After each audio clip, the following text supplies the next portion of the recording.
Всем привет. Мы продолжаем проходить Секиро. Так, сейчас для начала. В общем, я немножко рановато зашел в поместье Хирата. К бабушке бешеной мы попозже пойдем. Мы сейчас давай переместимся и сходим к другому боссу. Давай. Окраины Осина и дорога в замок. Вот отсюда начнем. По идее, мне нужно сначала пройти мужика на коне, а потом уже идти к бабульке.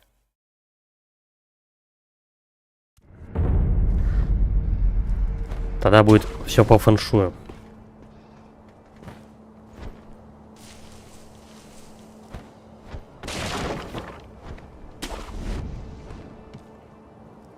Так, у нас же тут толпа, да, ходит.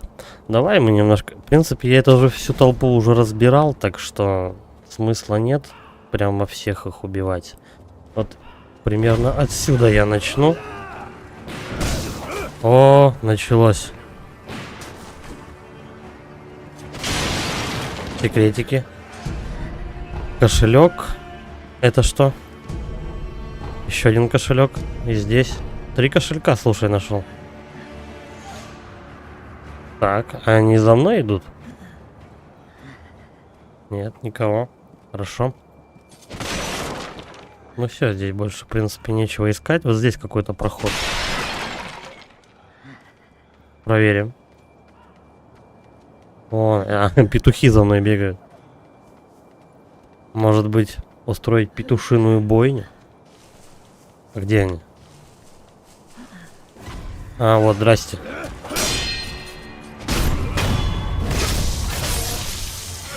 А петухи прям за мной охотятся. Что происходит? Ну все, вроде. Петушиная диверсия была одолена. Так, вот дальше, да, пойдем. Вот этого надо сначала вынести. Стоять, аккуратненько.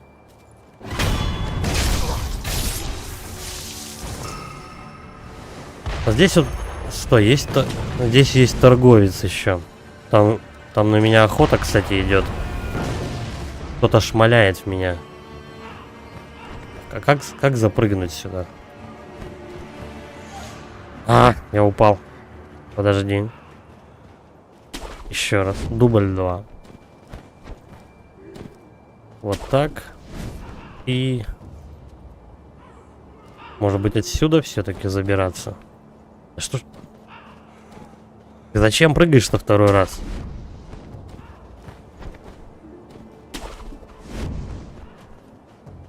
Вот этого торговца я покупал петарды. Во. Тихо. Тут только с прыжка можно дотянуться. Вот так. Что он еще продает, мне интересно. Вообще, мне, по идее, чешуя карпа интересует. Купить предметы, ну. Короче, у него ничего такого прям сверхъестественного не продается. Единственное, у него можно дрожжи купить. Но опять же, дрожжи это особо не помогает, потому что, ну, 3 штуки там у тебя будет. Не больше 3 с собой можно носить. Так. Ну, полетели куда-то сюда.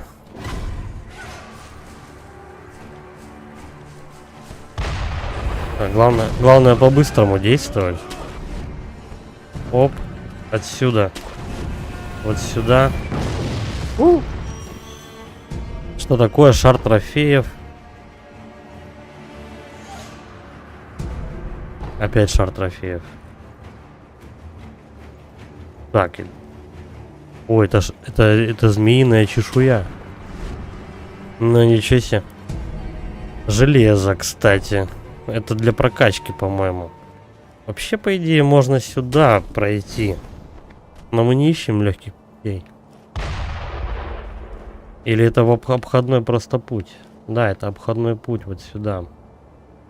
Отлично. Тогда пошли.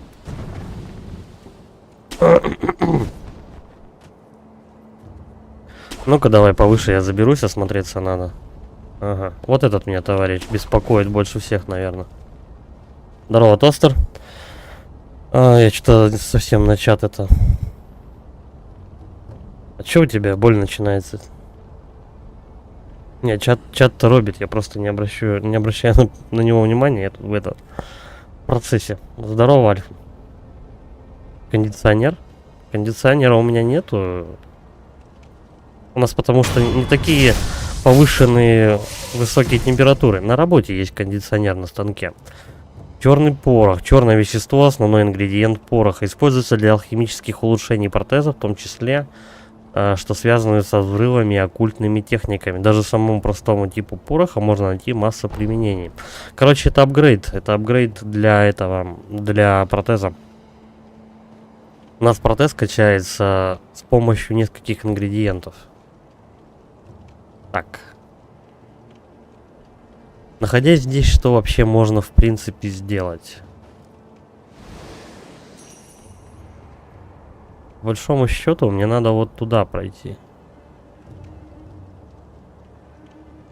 Матрас продал на Авито, но продал дешево. Никто не берет матрасы. Размеры нестандартные. А какие размеры?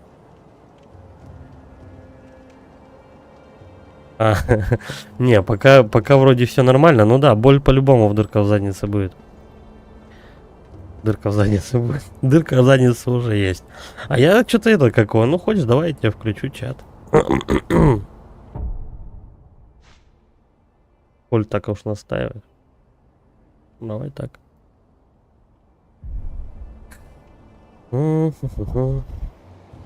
200 на 116.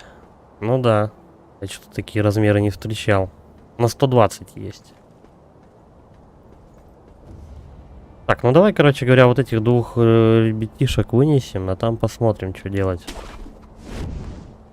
Мне вот этот товарищ интересует, который в шапке, он более безумен. Чик. Иди сюда, мой яхонтовый пончик. Следующий. До свидания. А я, слушай, я думал, то, что где-то здесь уже будет этот рестлер в колодках. А чё его нету? Интересно. 22 это получается толщина матраса, что ли?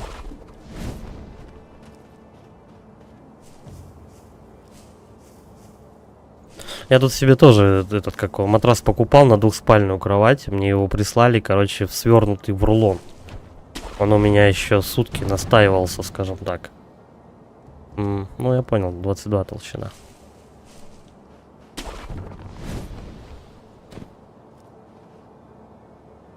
Так, если ты проходишь вот через эти двери, их можно открыть? Нет, я могу только прижаться. Прижаться, как к теплой шершавой жопе. Окей, ладно. Чик-чик-чик-чик-чик. А где великан в колодках? Я, может, что-то путаю?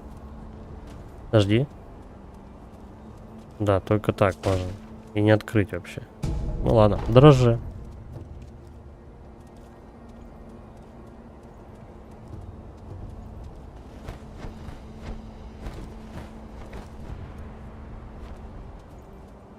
Ага. Ладно. Короче, получается, ты если по фэншую заходишь через эти ворота, вот лестница, короче. И с этой лестницы мы можем вот сюда забраться. И еще. И еще тут закрыто. Значит, это единственный путь, короче. Хотя, подожди. Вот так вот можно забраться сюда. А что тогда дает тот путь?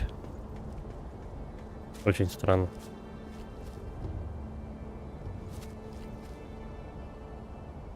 Ну да, обходной. Вот здесь торговец появляется. Если ты госпожу бабочку замочишь, здесь появляется торговец, которого я видел в воспоминании.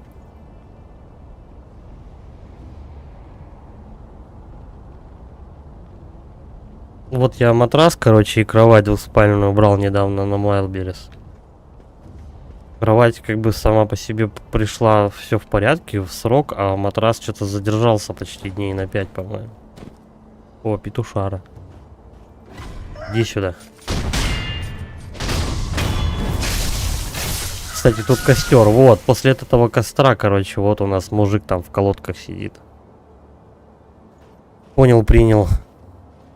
Давай на крышу залезем, посмотрим, может что-то тут путнее есть. Зачем тогда вот здесь бегать? Надо понять, короче говоря, что можно высосать из этой локации вообще.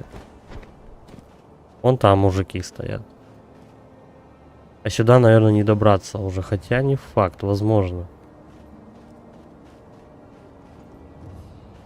Ладно, давай я вниз спущусь.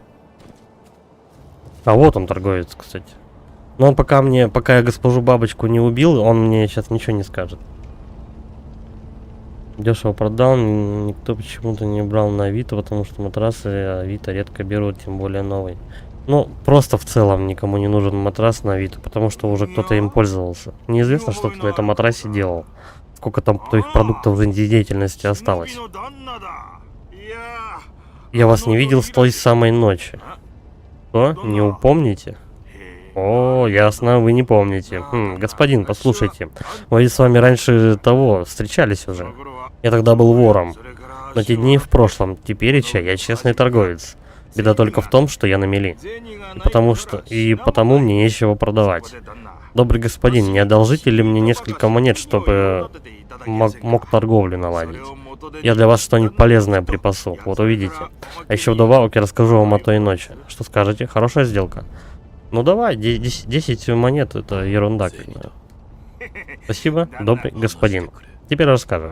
Да-да, конечно, той ночью мы с парнями вломились в поместье Хирата. Вы, конечно, знаете, что семья Хирата из клана Асина. В обычное это время воришек вроде нас они по полу размазали. Но так уж вышло, что мы туда вломились аккурат во время битвы. Почти никого из молодых самураев дома не было. Отличная вышла возможность. Ну, пустили им красного петуха, и все подчистую забрали. Тогда-то я и увидел вас.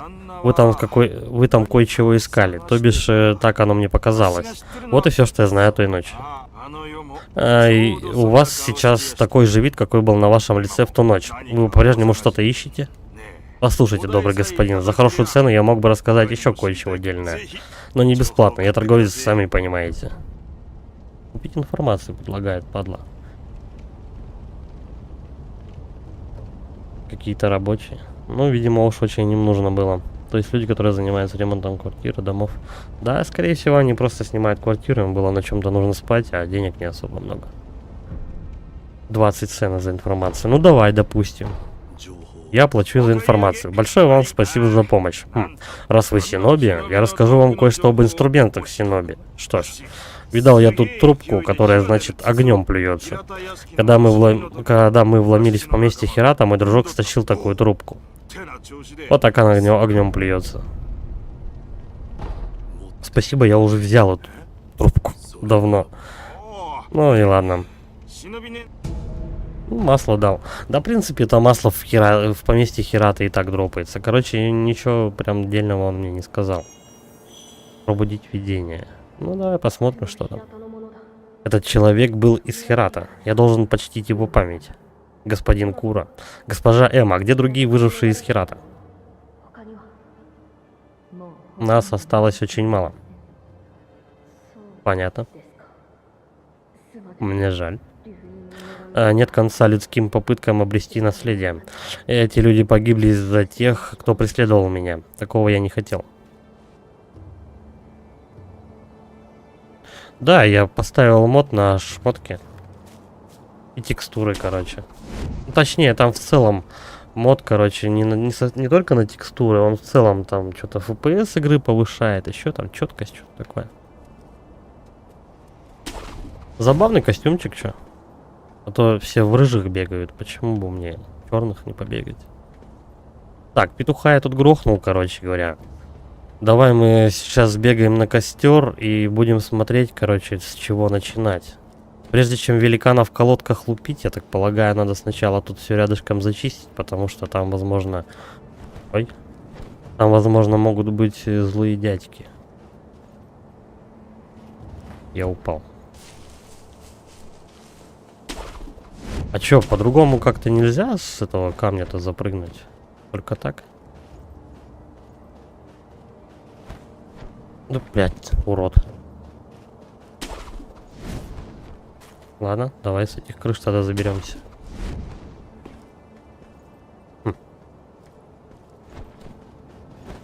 Ну так-то он точно. Да зацепись ты.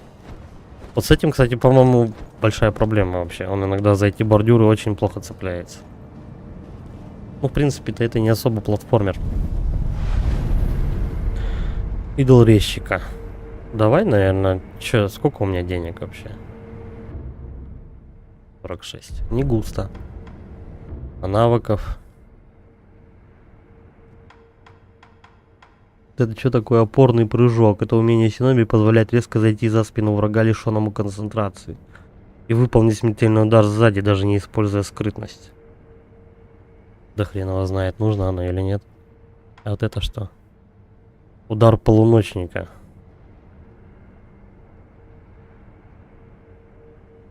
Но это все равно это займет целый отдельный слот. Но возможно это даст... ну, точнее откроет вот эту ветку.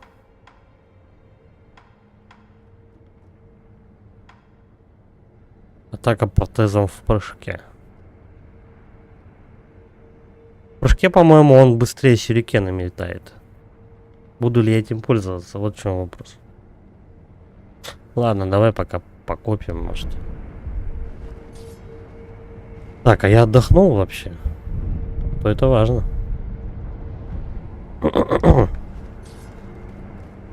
Все, враги у меня зареспавнились все. Погнали, короче, вот туда.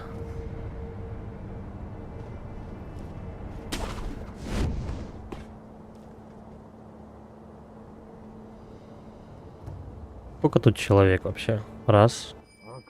Не по душе мне, что это страхолюдину привязали рядом с нами. Неохота мне лишиться руки еще до начала боя. На худой конец всегда можно прибегнуть к огню. Красноглазый черт боится огня, так сказано в послании от господина. Послание, да уж, странно, как-то Осина готовится к войне.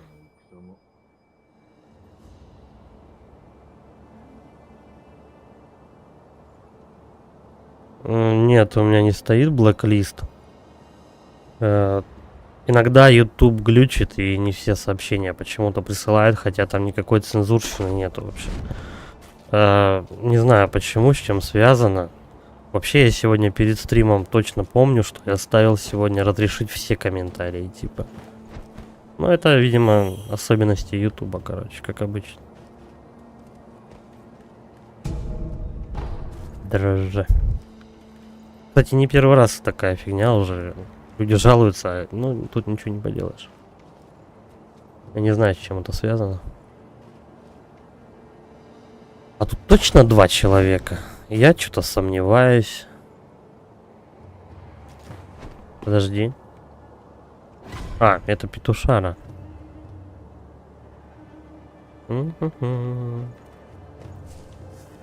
Точно больше никого нет. Ну ладно.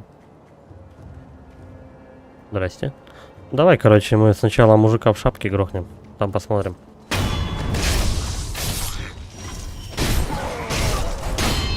И чё, уже сразу великан вышел? Да, он вылезает.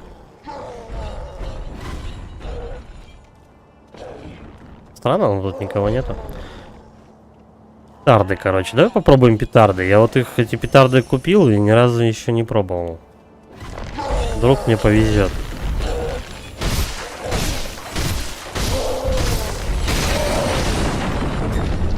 Атаки с захватом. Ну это граб, короче, типичный. Блин, надо было не тормозить, надо было чувака по стелсу замочить, хотя бы один шарик у него снести. Да, вот. Можно было снести. Ну ладно.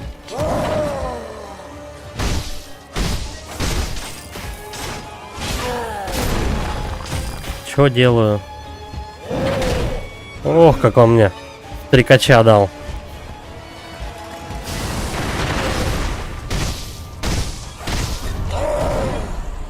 Я чуть на граб не нарвался.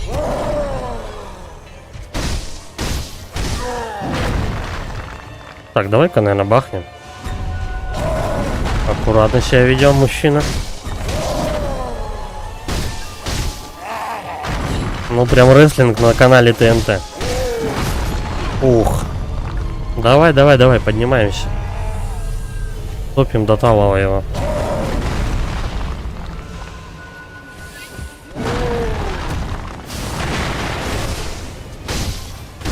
Ну, первый шарик-то я ему снесу, это не вопрос. А у меня, в принципе, петард хватит и на второй запросто. А вот жизни не хватит.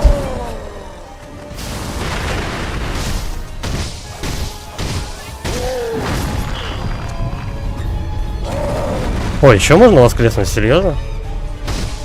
А я уже приготовился это заново. Да куда? Я ж петарды нажимал. Гаденыш. Тихо, граб, граб. Попрыгунчик какой.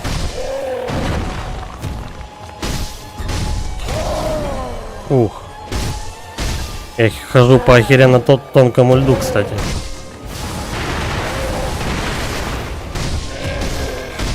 Давай, давай, давай, прессинг.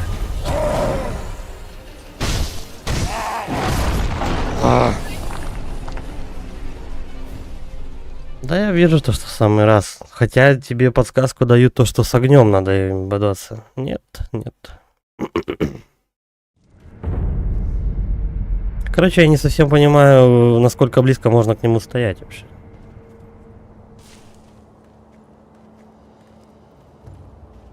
Хотя бы тут два моба всего лишь. Плохо то, что у меня это, какого здоровье, как пиписька пекинеса. А он все, да, он меня уже видит. Не, он еще пока там.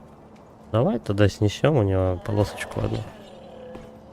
А как к нему подобраться-то по-аккуратному? С двумя хилками не очень с ним бодаться, конечно. Было бы хотя бы 4. Я не знаю, правда, как к нему по-тихому-то подойти. Может, быстро как-то это сделать?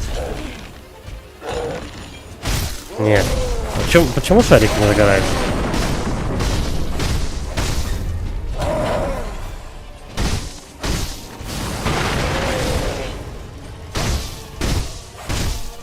Короче, заходя за спину, в принципе. Главное расстояние, короче. А, на граб попался. Она мне. Ну, почти. Эй, давай. Тихо. Меня в углу зажал. Сейчас, секунду, я сообщение прочитаю. Пока нет.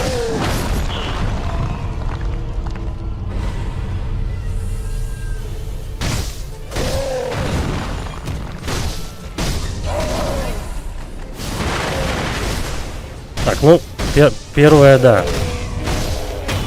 Первое, да. А я ему в лоб такая свой меч, да? А, опять на граб. Ну, это все, это финиш. Не знаю, пойти яичницу, что ли, сварганить. Кефир на ночь. Ну, сходи сварганить. Яичница тема хорошая. 2 шарика возрождения. Один постоянный, а второй последующий восстанавливается с 12 критических ударов. А, ну да, то, что вот как раз внизу, в левой части. Я, кстати, не совсем понял правильно, как эта механика работает. Ну, спасибо, что объяснил.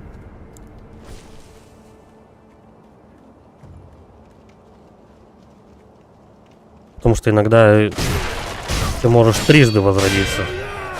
Бля. Это пошло не по плану.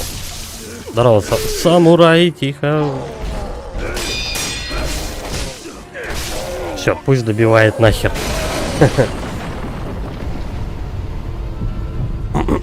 Да не совсем рыдание. Бля, какой... А чё он такой психованный, интересно?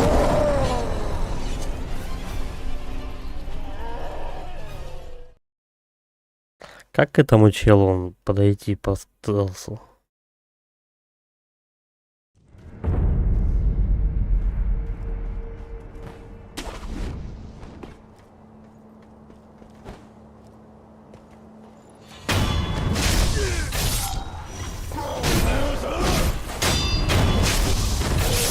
Может, со стороны дерева как-то его оббегать, хотя нет. А, подожди, там же надо это, как его? Типа невидимым становиться, что-то такое, тогда он тебя не трогает. Ну ладно, хер бы с ним. Блядь, опять на граб.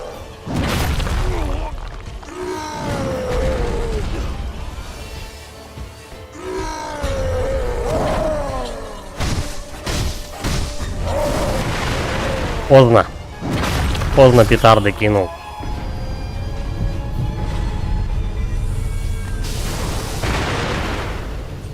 Они еще немножко с опозданием работают, кстати. О, копейщик, точно. Вот он, падла, где стоит. Я ж думаю, кого-то не хватает, пизда мне.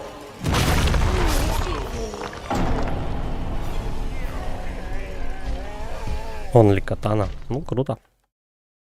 А я решил вот все-таки протезом попользоваться. Тоже забавные механики с протезом открываются. Мне вот топор, кстати, понравился. Забавная штуковина.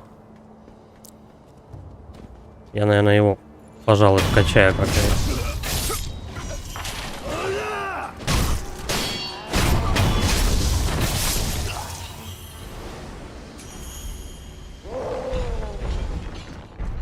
Вообще, по идее, да, конечно, лучше, блин, самому учиться, потому что если ты изначально это не поймешь, вот то, что от тебя Хидетака хочет, Бабадзаки, то все, тебе хана, короче.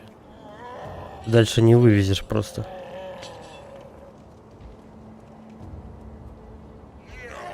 Он меня пасет таким макаром.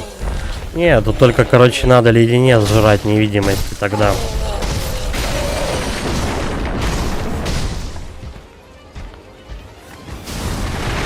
Не, ну почему на генетира? Вообще все боссы важны, как бы.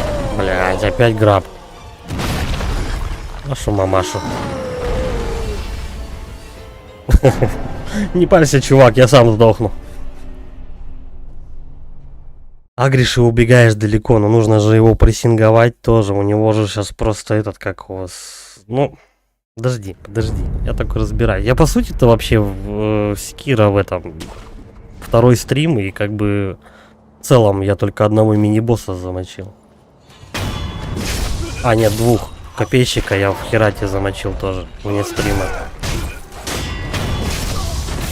Я вне стрима еще потом на нем часик-другой посидел, короче, и это получилось. Не знаю как, но я эту падлу заковырял. Пройдем куда-нибудь денемся.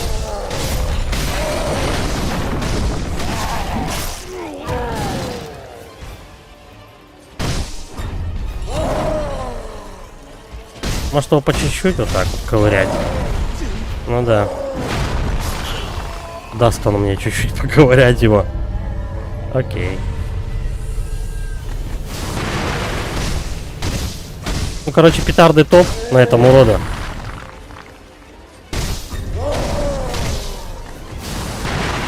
А чё не подействовали петарды? Я же вроде ему в рожу кидал. Аккуратно себя ведем. О, слушай, там как-то можно было еще к нему прицепиться. Бля. Пока основная... Нихера.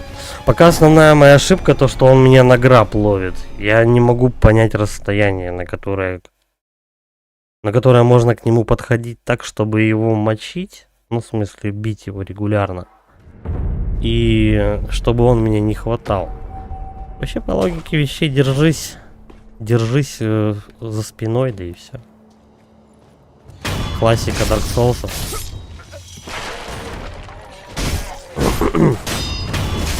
Ну, вообще, насколько я знаю, как бы Секиро дело такое, как бы, знаешь, кому-то генетира сложный босс, а кому-то и вообще нет.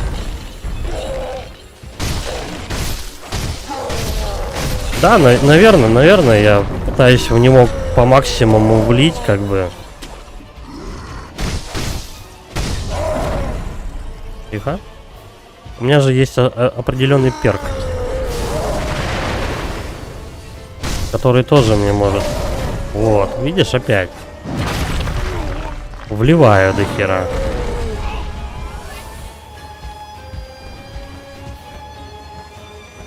Кстати, вообще, по идее, во всех играх Хидетаки не приветствуется, когда ты жадничаешь. Так было всегда. Почему не подействовали петарды? Вот это вот странно. Почему они иногда не действуют на него?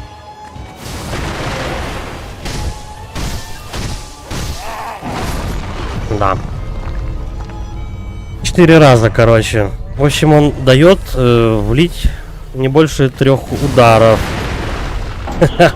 Как он мне с разбегу просто врыло 2 ногами треснул. Замечательно. Да я знаю, что это не ДС. Об этом, наверное, весь интернет еще с 19-го года пищит. Сейчас попробуем. И уклоняться и в бок, и по диагонали, и так далее. Это надо понять. Вообще, по идее, как бы можно сожрать леденец, как бы, и все, и одну полоску здоровья ему снести. Далеко петарды кидает, думаешь? Я иногда им близко кидаю, прям под ноги, но иногда они просто не действуют, потому что у него уже анимация удара пошла. Видишь? Сейчас вроде норм. На граб не попался, окей. Вот, сейчас слишком близко. Еще швыряем. Не сработали петарды. Можно вообще по одному удару ему ковырять, как бы, и все.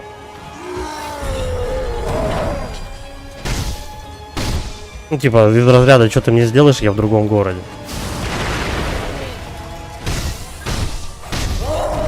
Но вообще, вот этот мини-босс, он, по идее, насколько я понял, он вообще от всех боссов в этой игре отличается. Он не так работает, как все остальные.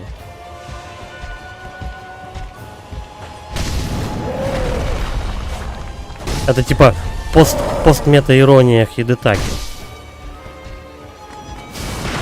О, сработало. О, я и на граб не попался. Чудеса, да и только. Это и было вообще, чтобы деды Dark Souls, которые... Да-да-да, кстати, вот, деды Dark Souls, чтобы, которые освоились в механиках, чтобы им жопу порвать, короче говоря, пальцем. Вот он взял, сделал. Все не так, как все привыкли. Я поэтому большой, в принципе, промежуток между играми сделал от фромов, чтобы, скажем так, забылись вот эти вот механики в голове, что, знаешь, там, перекат, удар, удар, перекат, там, отсчитала, бать, еще что-нибудь. Концентрацию можно выбить, чем ХП. Но дело в том, что этот мужик в колодках, он немножко по-другому работает, и у него его чисто надо на ХП вытащить. А у него концентрация, если долбить, он тебя просто забьет. Потому что у него, во-первых, граб имеет большой радиус, и с 2 ногами он тебя ошибка бьет. Ты не можешь его парировать, поэтому у тебя тяжело ему вынести концентрацию.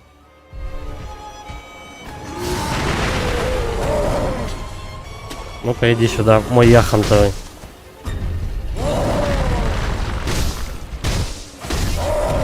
Да, 2 удара он позволяет сделать вполне. Главное, ни за что не запнуться.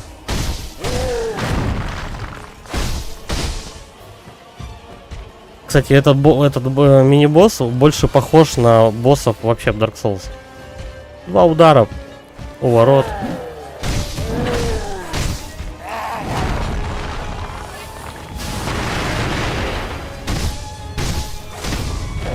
О, иди-ка сюда.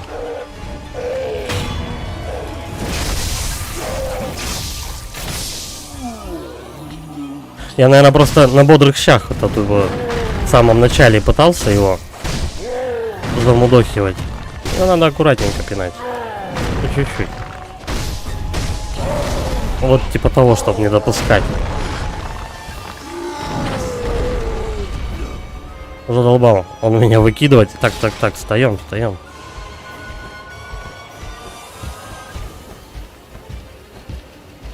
Ну давай, что-нибудь делай уже.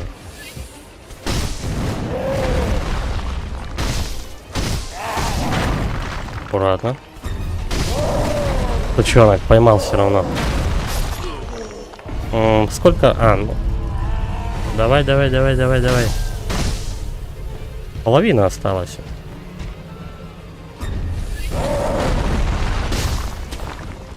Ой. Куда это я? Ой, иди сюда. Блядь. Ну зачем? Ой. Нихера. Живем, прикинь.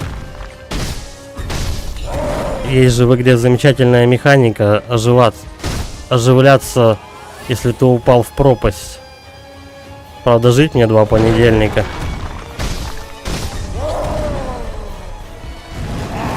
Да сейчас. Бля. Рейндж у него тоже пока еще не это.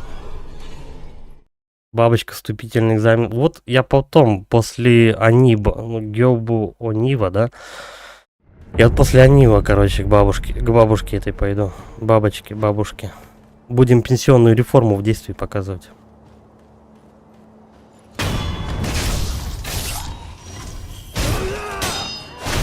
Я почему и это поместье Хирата-то решил прервать прохождение именно этой локации. И вот именно сюда пошел. У нас же Анива разминочный босс-то. А насколько я правильно прочитал последовательность боссов, там нужно сначала Анива замочить, а потом бабочку, а потом на быка идти. Меня вот этот перк интересует, который с треугольником появляется. Серьезно? Он достал даже тут? Я что-то не совсем успеваю среагировать на эту штуку. Ну давай полечимся. Бля. Иногда даже одного удара многовато.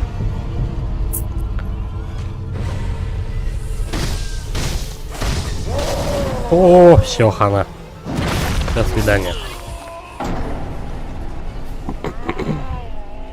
Так вот. Я знаю, что у него яичный. Надо сначала вот этот вот перк, который с треугольником, адекватно начать на этом хотя бы, чуваки, юзать. Финального босса, ну, не совсем прям заспойлерил, но я видел кучу раз спидраны, как бы.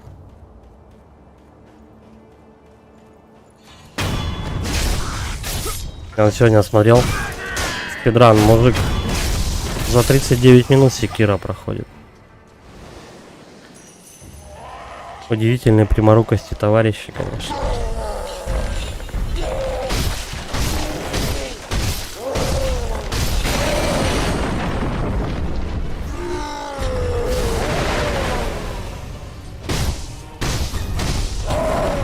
Сука, не успел.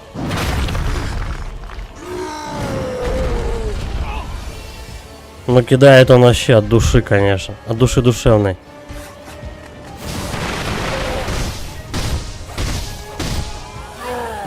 Когда он борзой походкой на тебя шагает, прям надо это...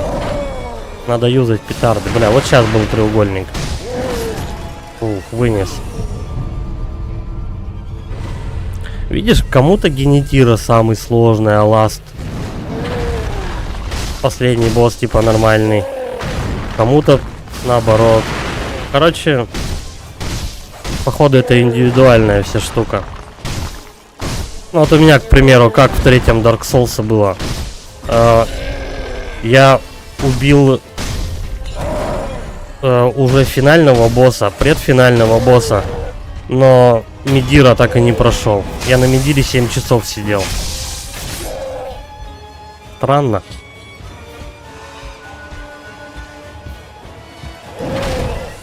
Бля, это было жестко. Аккуратно. Чуть на граб не улетел. Бля, он все равно попал. Ты смотри, какая падла.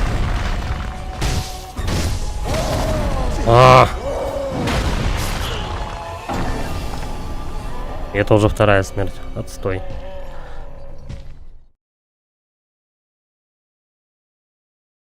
Ну а если я, допустим, генетира пройду, но не пройду финального босса? Генетира это подготовка вообще, я считаю, к финальному боссу. Кто знает, может быть я вообще на какой-нибудь монахине как засяду, короче. Но пойду всех остальных. Хрен его знает, это ж, я же говорю, то что все индивидуальная штука. Я он с копейщиком сколько времени сидел в Херате. Как я его замочил, вообще не понял.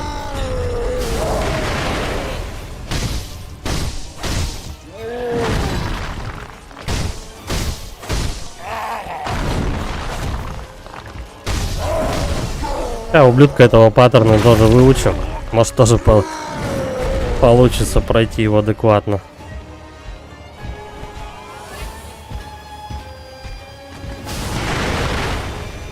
Короче, петарды это по-разному эти работают.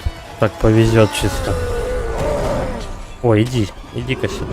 Бам-бам-бам.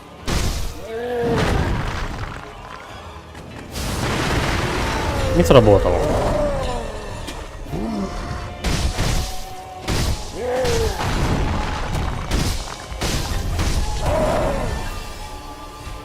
Причем этого какого? Как же там в третьем Дарке-то? Сука, поймал. Мужик-то на петухе в третьем Dark Souls. Я на нем 2 недели вообще сидел.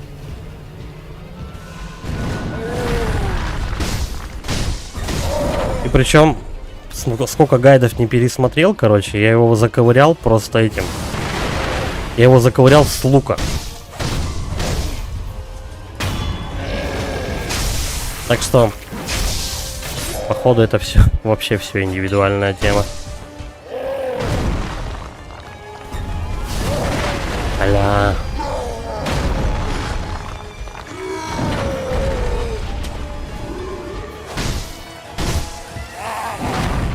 Короче, на петушечке у меня здоровье осталось. Попался. Отстой. Да-да-да, безымянный король. Кстати, чемпиона Гундира я вообще запросто прошел, по-моему, с первого раза. Я просто налетел его, как тузик, просто закусал.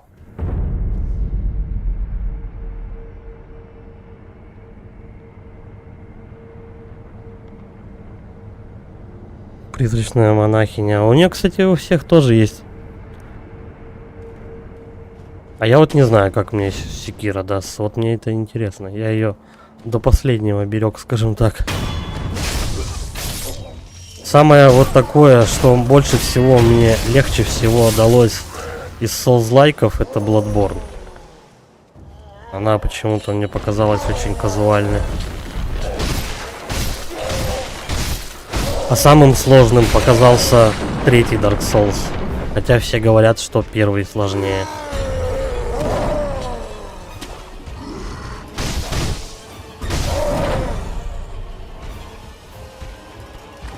Ах, поздно. Да не туда ты летишь, мужчина. Тоже не выйдет. О, попал. Посмотри.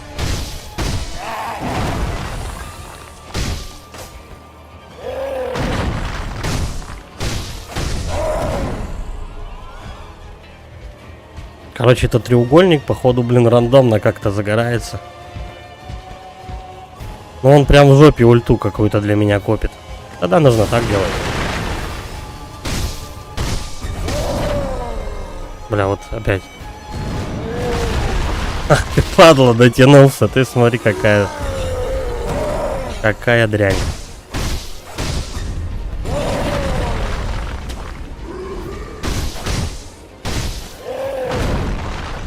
Короче, если на этот треугольник успеваешь, то вполне 3 удара твои. А так по одному можно ковырять. Хотя тут тоже можно иногда в окошке. Окошки есть, короче.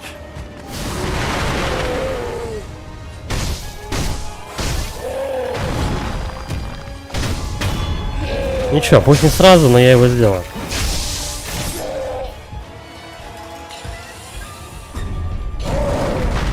Я вот сейчас тоже хочу очень сильно Секиро полобать, как бы, и эта игра меня интересует, так что я не знаю. Но дается пока, я бы не сказал, что легко. Далеко нет.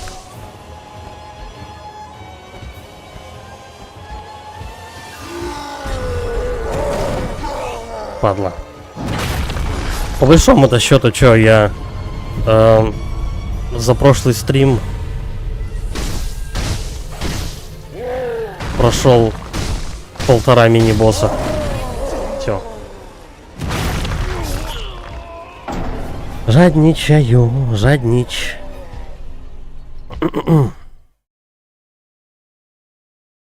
Пытаюсь ему максимально урона влить, а тут надо, короче говоря, поизворотливее.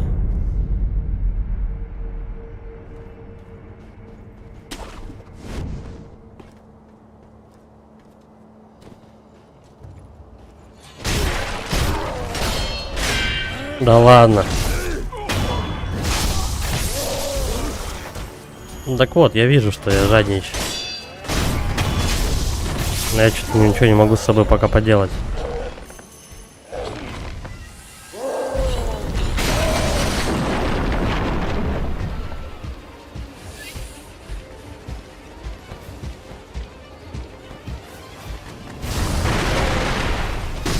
Два, три, отходим.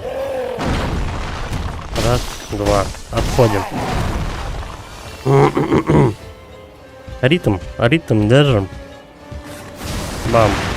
Не сработал.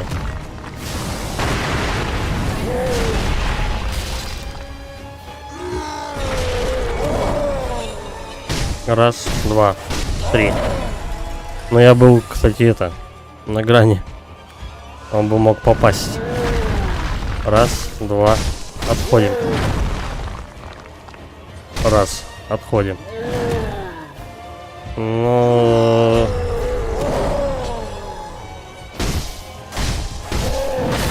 Ах ты, падла.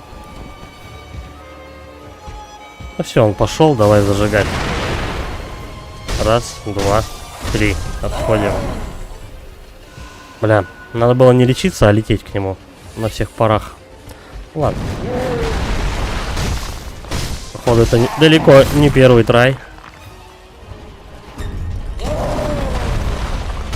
Раз, два, три. Раз, два. Вот. Надо было два делать. А я третий полез. Косяк за мной. Раз, два. Вот, кстати, когда играешь в Секиро, четко понимаешь, в каких местах ты косячишь. Ну, типа, не игра виновата, то, что ты рукоблуд местный. Куда полез? Всё.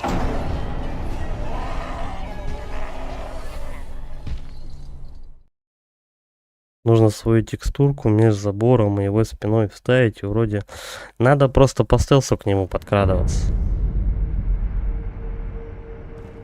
Но я лезу его по-честному лупить. Без стелса.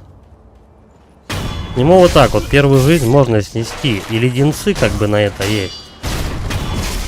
Это не вопрос. Если он совсем меня допечет, как бы, когда я уже это буду немножко с дерганым глазом, я как бы так и сделаю, не вопрос. Хоп. Меня больше интересует отточка механики. Потому что в Секиро эта штука-то ритмическая, и надо в нее учиться играть.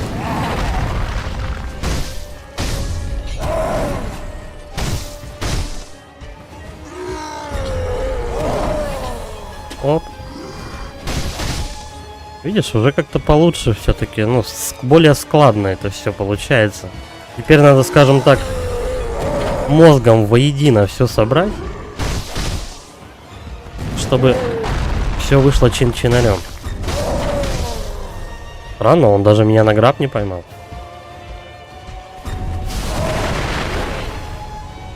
Раз, два. Третий не успеваю. Ну, тут только один.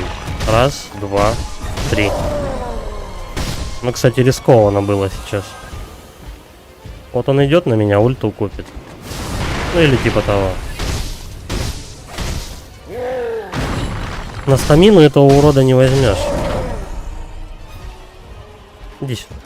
Его можно байтить на атаке. Не работает. Почему?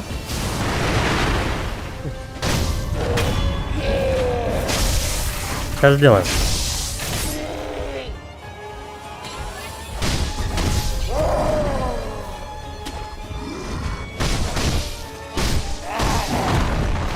Пожадничал. Раз, два. Ну он и сам по психованней становится, короче. Эй, ты куда, мужчина?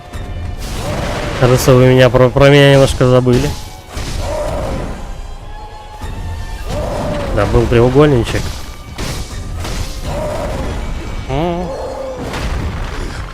Только не за забор. О, нормально.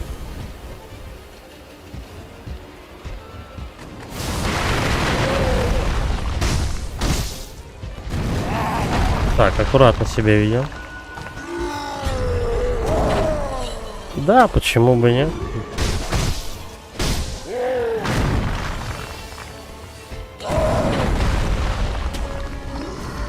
Бам-бам. Ну, второй уже, третий раз уже не буду рисковать.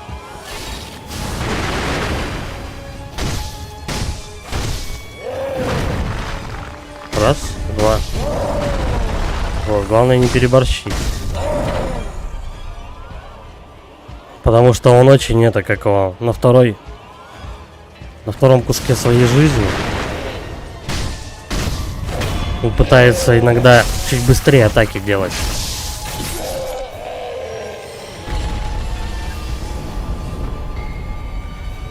Лекарство Синоби. Так, что это такое? Пассивный навык, усиливающий эффекты лечебных предметов. Чтобы выжить, Синоби должен разбираться в медицине. Да-да-да, ну, ясно. Так, а мне и так надо как-то этот перк ставить или что? Чешо? Видимо, нет. Ну и ладно. Так, и дальше. А, подожди, там еще он, сучонок, сидит. Че, проверим свои навыки? Микири, мать его. Который я траял тут несколько часов. Иди сюда. Этот великан, конечно.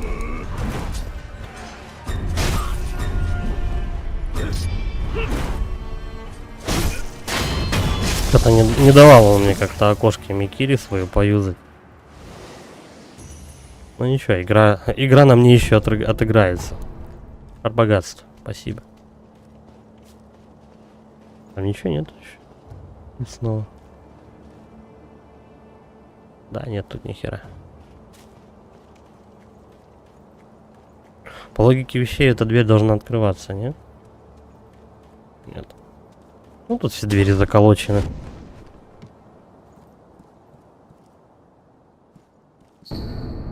Трубка полуночника. Бамбуковая трубка, через которую можно разглядеть отдаленные объекты. О, бинокль дали. Балдеж. Сейчас будем зырить. Подглядывать в бане. Вот у нас товарищ еще один. Сейчас мы его будем закреплять. Это что такое? Не открывается с этой стороны. Это срезка какая-то.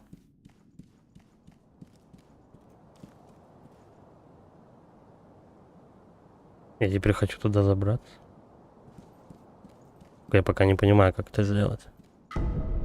Семечко тыквы, из которого постоянно сочатся целебные воды. С его помощью Эмма может максимальное количество фляг, да?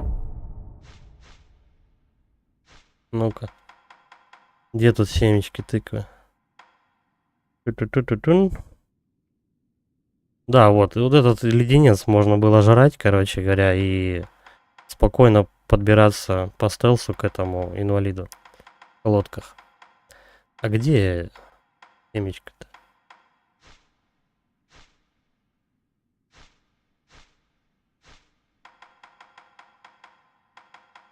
Вот. Чего там? Количество использований фляги, вот. Надо, по идее, к бабке идти. Ну, в смысле, во дворец обратно. А этих ребят мы попозже будем закреплять. Погоди. Вот мне интересно, как вот сюда попасть. Да, как-то можно попасть вообще? Тут закрыто. Они разводят, наверное, да?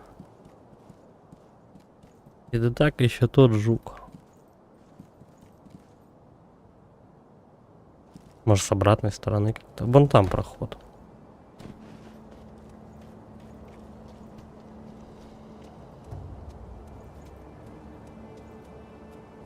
Хм.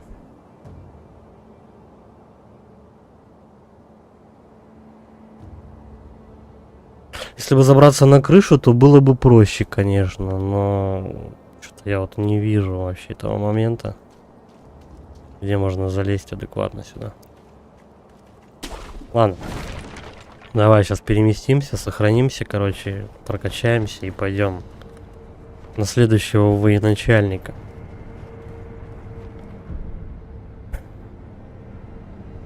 Микири я потренировал, как бы, и копейщика того прошел там. Ну, короче, у меня Микири, в общем, с переменным успехом там где-то процентов 30 получается.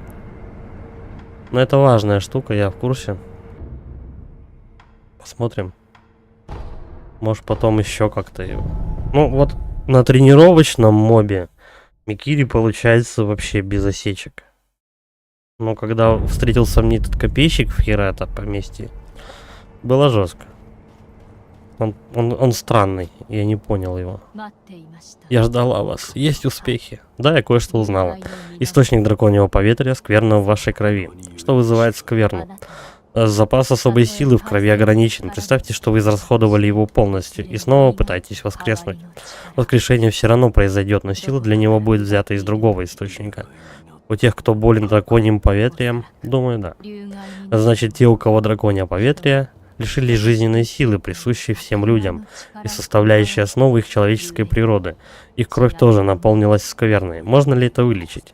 Да, вернув то, что было отнято. Готово. Это что такое? Редчайший предмет, оставленный одним из божественных наследников. С помощью этой капли можно немного повысить свою способность к воскрешению. Либо, если у вас есть амулет исцеления, вернуть жизненную силу тем, кто был ее лишен. В этом случае каплю нужно поднести идолу резчика. Все больные драконьим поветрием и стреляться, и кашля больше не будет. Ишь ты, подишь ты. То есть, если я какого-то NPC потеряю слишком много умирав, то с помощью этой капли я могу их возродить. Короче, прибережем, я думаю, эту штуку. Амулет исцеления. Да, от драконьего поветрия. Этот амулет позволяет вылечить всех, кто болен поветрием, пожертвовав Уилдела резчика божественную каплю крови.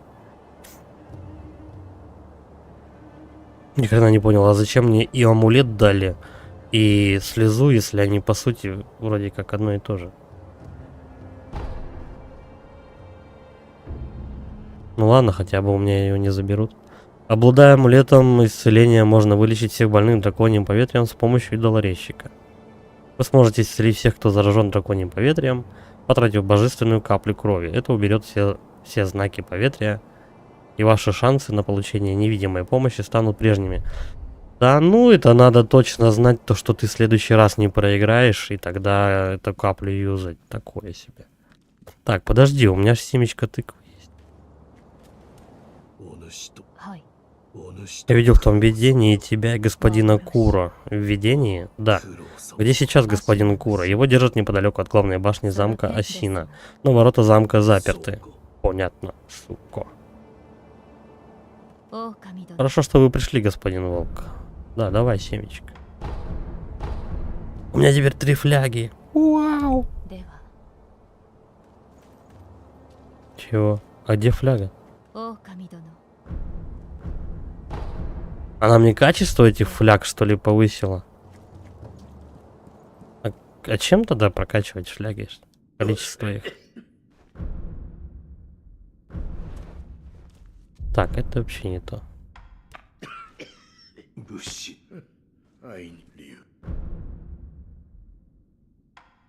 Что-то я тут собирал, а по сути-то ничего не изменилось.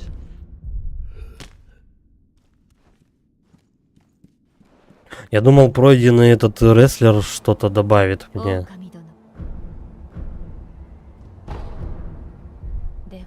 Может, их еще... Вообще, по идее, у меня сейчас фляга восстанавливает, ну, где-то не пол здоровья, а примерно процентов 40 его. А количество фляг, вот, чтобы 2 на 3 изменить, что же нужно? А, все верно, надо просто посидеть. Давай еще раз Микири потренируем. Штука-то полезная. Вот, контратака Микири.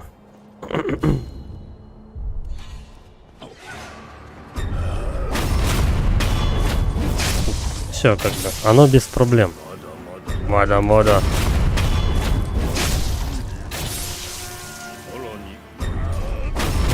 Но по факту, в бою-то как она работает? Будем проверять.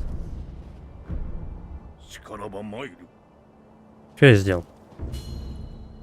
Так и мечом.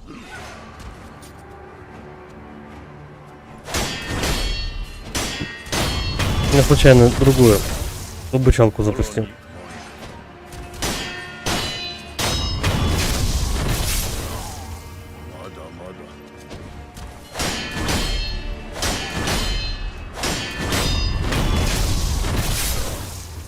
С помощью, слушай, этого перка, как бы я вполне могу вот у подобных мобов сильно концентрацию выбивать. Да, все, вали. Теперь у меня точно будет 3 фляги, надо просто посидеть. Я вспомнил, как это работает. Они не сразу появляются. В меню идолорезчика теперь открыто меню лечения драконьего поветрия. А, ну вот то, что слезы. Потратив божественную каплю крови, вы можете вылечить всех, кто болен драконьим поветрием. Так, а пусть болеет, ты чё? Капля-то одна у меня, а умирать я буду неизвестно сколько раз. Эмблемы духа может взять. Да. Взять.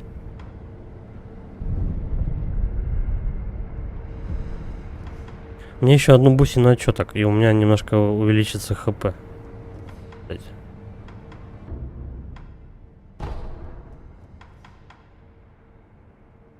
Да, мне сюда.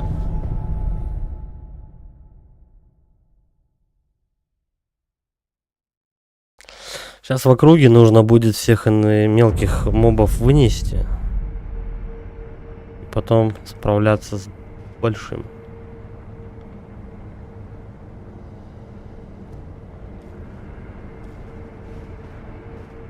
Как туда попасть? В тот домик. Может, через верх как-то?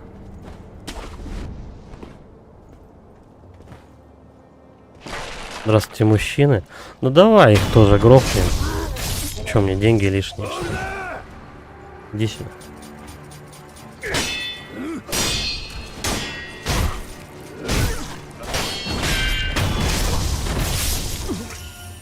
Опыт, он тоже опыт. Любой.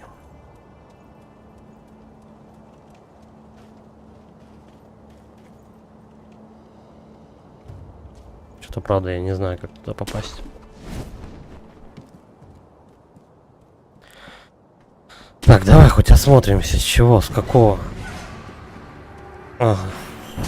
Меня уже спалили. А, подожди, вот сюда же и вот так вот и попадаешь. Божественный конфетти с благословением, позволяющим изгонять призраков. Ну, я знаю, что будут мобы в виде призраков, и вот одна такая штука уже есть. Пригодится.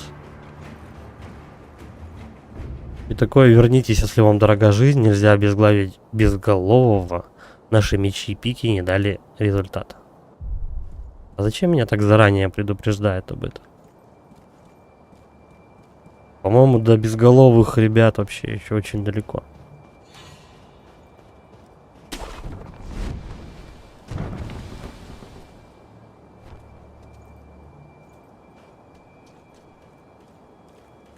Ой, ты кто такой? А, это этот, как его их? Качок.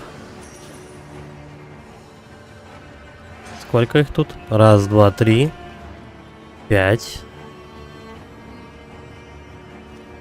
И один посередине. Да. Situation. На-на-на-на.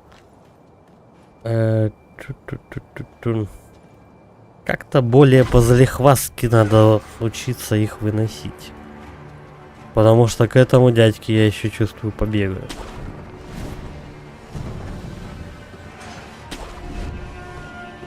Кстати, он далеко тут неспроста стоит.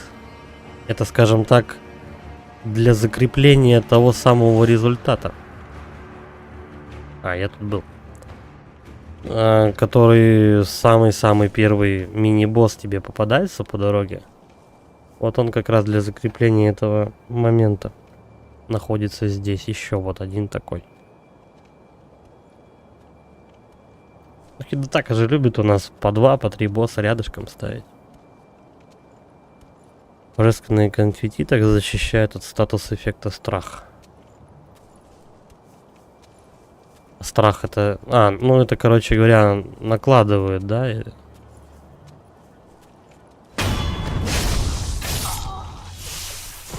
помню то, что там меч фиолетовым светиться начинает. Как бы, ну, все круто. Так, он что-то заподозрил. Ну, повернись.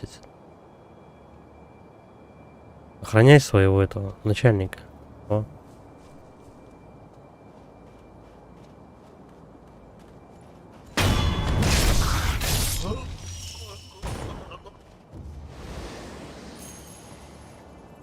До следующего. Сколько я убил? Сколько я зарезал? Сколько двоих, да? Я насчитал 5. Короче, надо шапку выносить. Этот не страшно. Ну, не совсем Чикатило-то.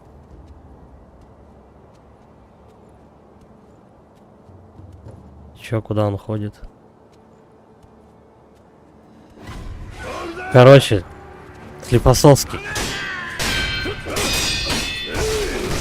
Бля, ну вот проблема в том, что эти психи, когда они двое, ты просто не успеваешь их всех выпарировать.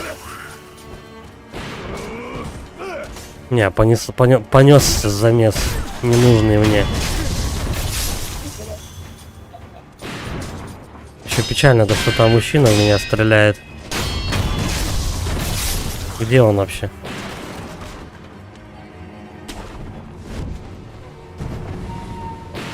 О, ты бы видел, что там у нас на работе творится. Мужики, короче говоря, температуру в кабине замеряли местами 42 градуса просто. И ты прикинь, 12 часов сидишь без кондера, короче, 42 градуса в кабине. Они просто мастеру бывает звонят, короче, говорит, все, я останавливаю бурение, идите в жопу, короче, буду стоять. Просто потому что нереально находиться на станке.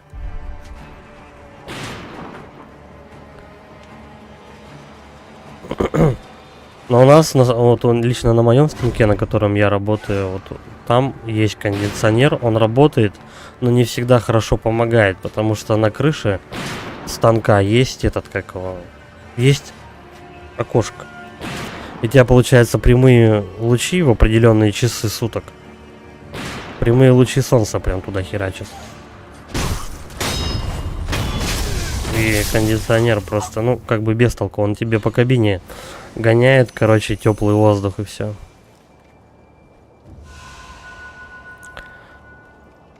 Ну все, тут уже больше никого нет. Одну жизнь по-любому с этого урода можно снести по стелсу. Но мы не ищем легких путей, да?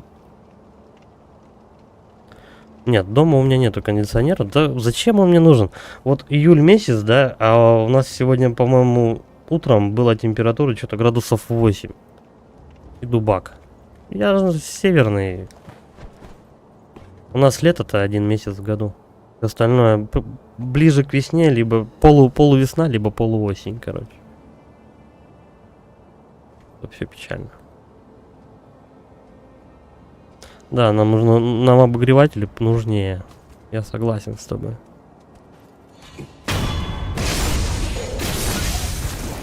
Ну все. Чё, так с ним пободаться? Прикола ради, да? Ну или вот так.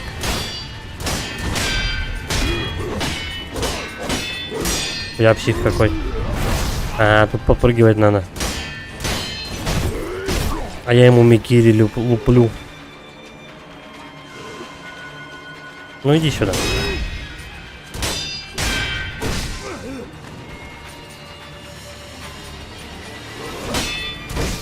А, жадничай опять.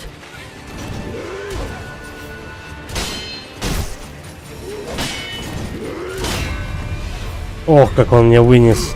А, еще и граб у него. Я понял. Опять жаднич.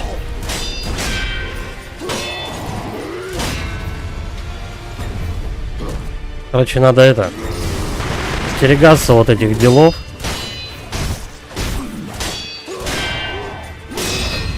До свидания. Под теплым одеялом греешься. А мне что-то норм, я как бы это... Я даже окошечко себе приоткрыл.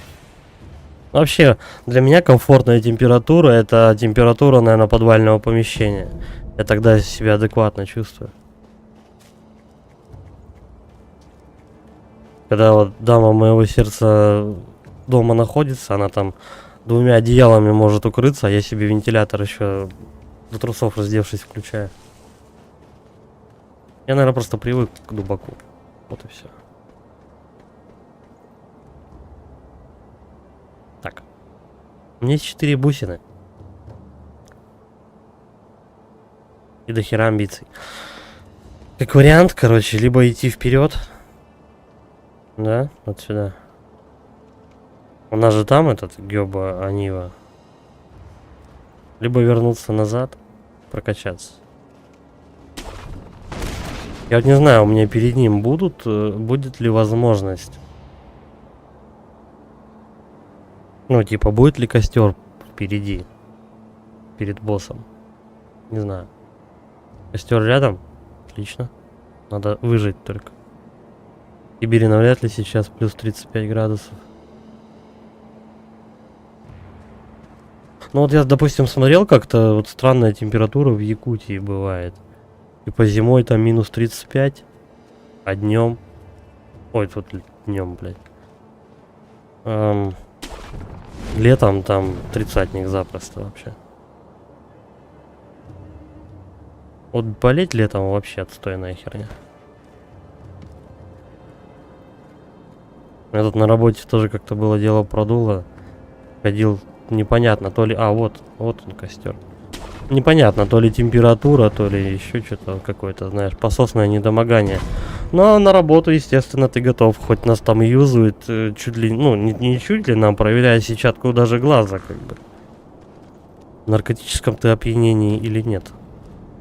И ничего, тест проходишь.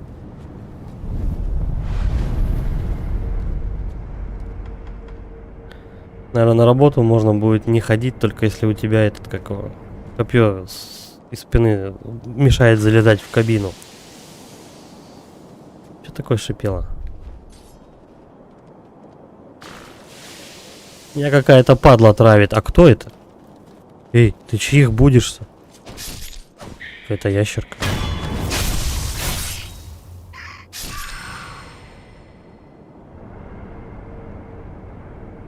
Хера голубей.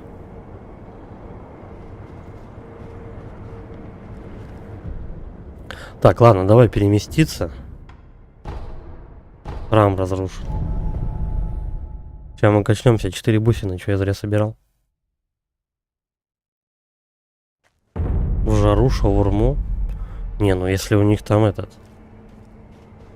Слушай, ну вспомнилась такая фишка, то что я, по-моему, шаурму как-то брал в Воронеже. А там такая температура была, то что аж от асфальта, короче, пар идет просто. И он аж мягкий, ну, чувствуется, что он прям раскаленный. Ничего, вроде нормальная была. Тут, наверное, этот, как его, скорее не в целом температура, короче говоря, какая воздуха, а просто смотря где ты ее покупаешь. Если она, ну, как бы, если она испорченная, то она и в Африке испорчена.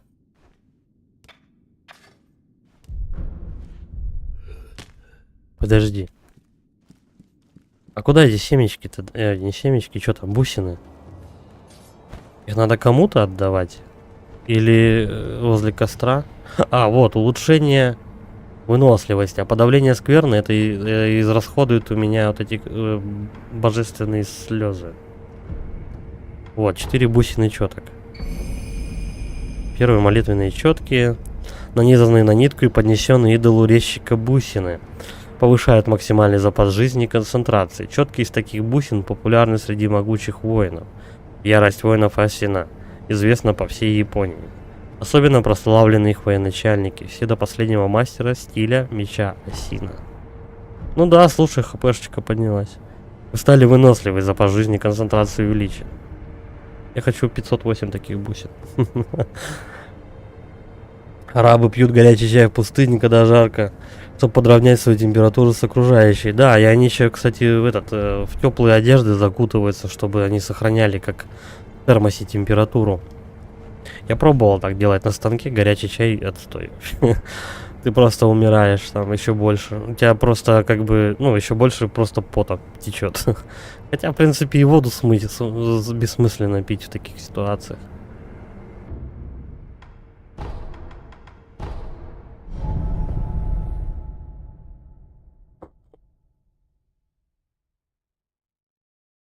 Я единственный раз, когда был на нашествии, мы на всю толпу выпили ящик полторашек пива, короче. Я из-за обильного потоизлияния так и не сходил в туалет за 12 часов.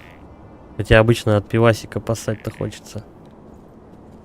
Регулярненько. А куда мне теперь дальше-то? Я же, очевидно, туда не допрыгну. Мост сломан. Поломали мост. Так, ну давай ниже просто я спущусь. Да, тут же должна дорога быть. Как иначе-то? А, змей. Змей напал на Русь. Так, аккуратно. Не хотелось бы ничего в суете суетной пропустить. Ага. Бля, наверное, столько раз прохождение этого Секира смотрел в спидранном эквиваленте, что мне, в принципе, уже все известно, где что, когда и произойдет. Использовать крюк в полете. Ни хрена меня чему учат. Да ладно. Крюк в полете. Серьезно. Если я не ошибаюсь, игра предполагает... Вот, кстати, я сегодня смотрел спидран тоже. Игра предполагает то, что я должен с этой на ветке. С этой ветки перепрыгнуть вот туда. Через вот этот уступ. А спидранеры, кстати, они прыгают сразу вот на ту ветку. И что-то там какие-то быстрые штучки делают.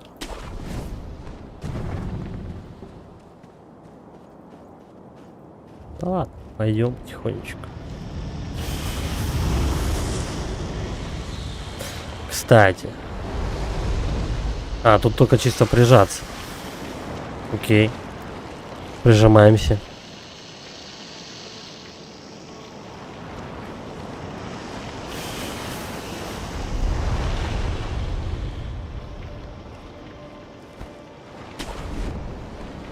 Ну, теперь нас вот сюда.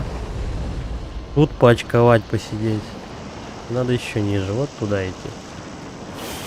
Ну, просто очевидно, этот, как его... Я другой дороги не вижу. В принципе-то вся Секира это как, ну, она прямая, как поезд.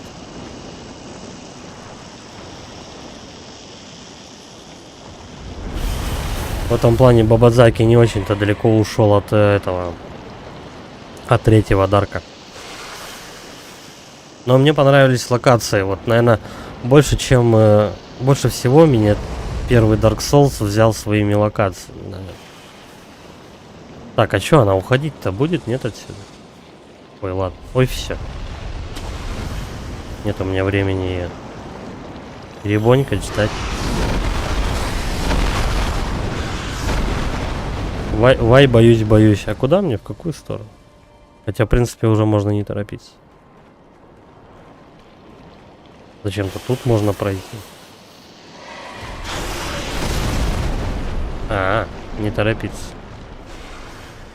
Змей в курсе где. Вот мне интересно, что вот это за уступ. Как бы зачем он? Я, наверное, зря, да, сюда прыгнул. Исследователь херов. Ну, я вспышку, короче, просрал. Надо было бегом бежать и перепрыгивать вот туда. Сейчас, наверное, этот змей меня начнет кошмарить. Ну, норм. А еще. Мне вот туда нужно, в шатер в этот. Эй, ну подвинься, что ты. Москва не резиновая.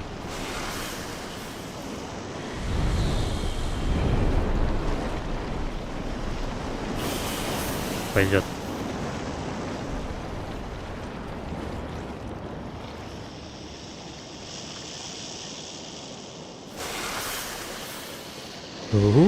Стелс.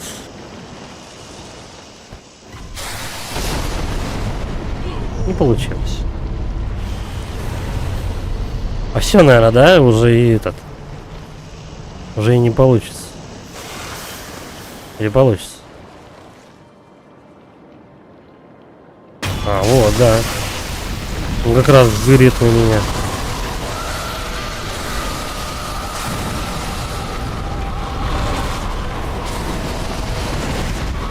Я могу здесь спокойно побродить, пока он там мается?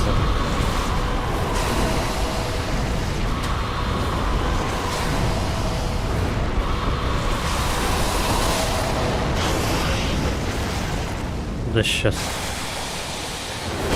Он, кстати, хотел меня укусить. Он меня так и сделал. Мать неси Виагру, тут придется поебаться. Тут два пути, куда можно бежать. Конкретно. Куда мне надо? Вопрос. Вправо или влево?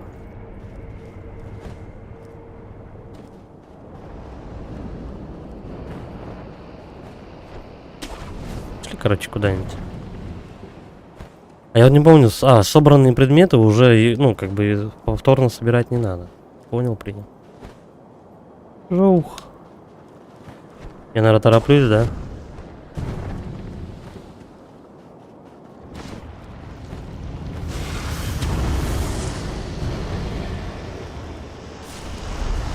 Педран, не тихо, мать.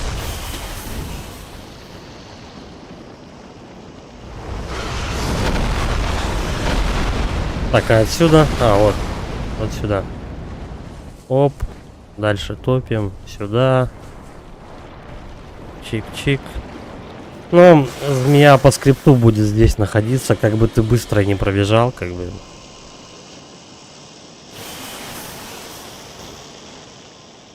А только положение головы мне неизвестно.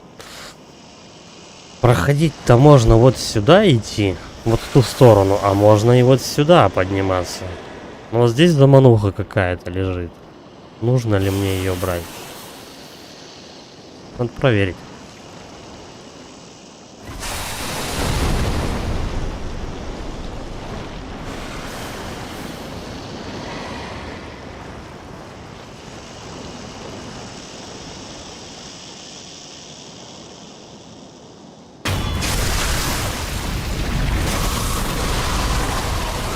Давайте теперь в эту сторону сходим. Только все семечко. В семенах хохлатки плотной. Если их раздавить, издают громкий щелчок. Он помогает разогнать морок. Если вы видите морок, значит кто-то его навел. Что такое морок? Чтобы одолеть призраков и вернуться в реальный мир, нужно победить создателя морока. А, ну ясно, морок этот. Короче, эти семечки нужны для монахинь.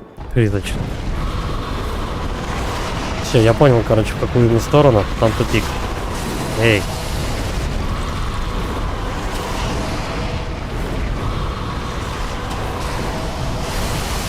Ну быстрее. Там треугольник был, мать вашу.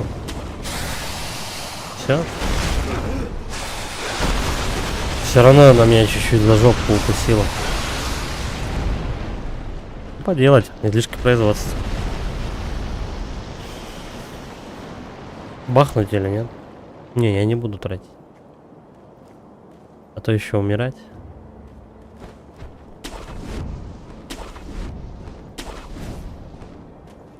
Погоди. Угу. Ну вот как раз и Гёбу. Онива тут рядышком трется. Повышенный урон, леденец. Ну, в принципе, этот какого. Хидетака тут в этой игре как бы неоднозначно не двузначно намекает тебе на то, что ты должен тут в этой игре сосать.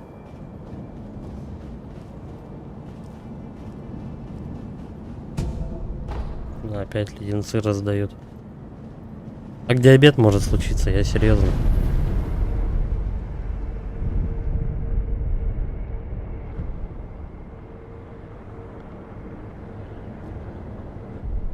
В принципе, я больше ничего такого не тратил. Так, что у нас тут? Ну, давай вот здесь вот все пособираем. Как-то.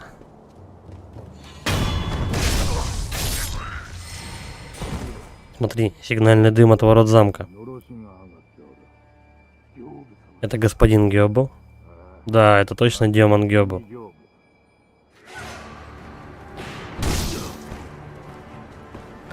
Все так любезно не нападали на меня, пока я слушал этот эпичный диалог.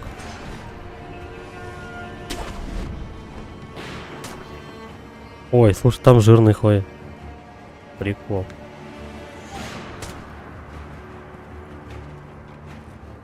Но я хочу прям вот сначала вот этот квадрат зачистить. Смотреть, что с него можно вытащить. А потом, в случае смерти, сразу же, короче говоря... Ой, пули свистят. А потом сразу же, короче, дальше просто проходить.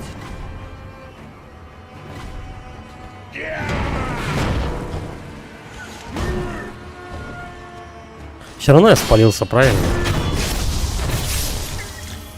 О, целых 2 копейщика. Ну, давай тогда вот не то, вот этого давай выносить. Бам, бам, бам. До свидули.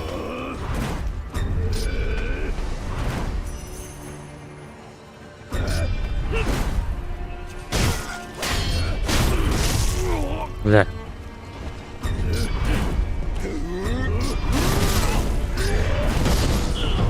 Чего? Ненавижу, когда куча мобов рядом суетится, они меня отвлекают все.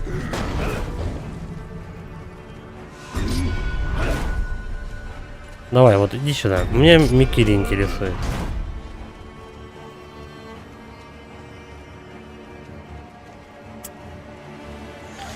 Жирный шагает быстрее.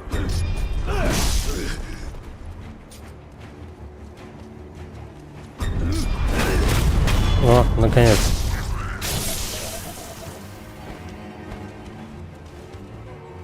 А я, наверное, пожалуй, даже не поскуплюсь на петарды. Да?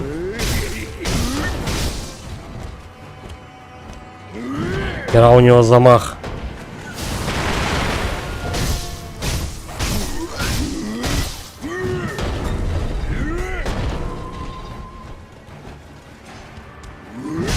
Я что-то не могу понять, это женщина или мужчина? Ну, мужик, наверное.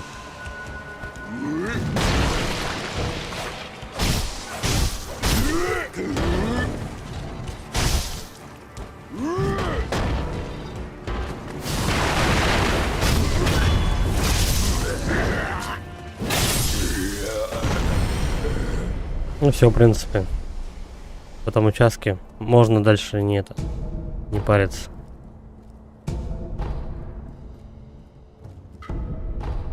Я что-то не совсем, кстати, понял, как это эти шары богатства. Мне надо их в каком-то определенном месте делать, ну, нажимать, ну, брать, клопать эти шары богатства или что? Как они работают вообще?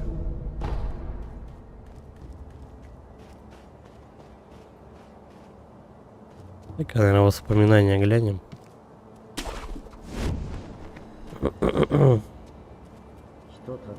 Однажды нам удалось отразить их нападение, но армия министерства слишком сильна. Так вот почему вы желаете использовать силу моей крови. Неважно, какую мощь вы обретете, вы будете продолжать сражаться, пока не превратитесь в чудовище, не знающее боли и страха. Я не желаю другим такой судьбы. Посмотри на эту гору трупов. Асина нельзя защитить обычными средствами. Теперь уже нельзя. А вон трупы. Мне никогда не стать таким же сильным, как вы, господин Генетира. Я до сих пор не знаю, как же мне следует поступить. С тех пор прошло много времени. Сколько ни жди, а толку от этого не будет. Ну, вот это подстава, кстати. Вот так нечестно. Ты слушаешь диалог, а тут это... Весь такой погружен в лор. Какая-то падла просто крадется и все. И весь настрой сбивает. Я считаю, это нечестная штука.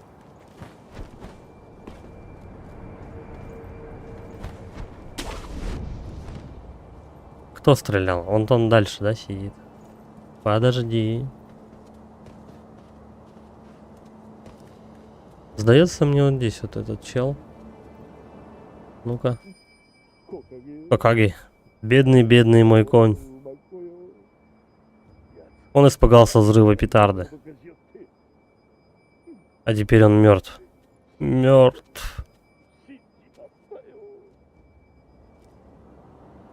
Короче, от петарды у коня сердце разорвалось. Отправим его к коню. Чем мучить бедолагу? Пригоршня пепла. Ну, лишнего... Вот этот урод. Лишнего лута тут не бывает.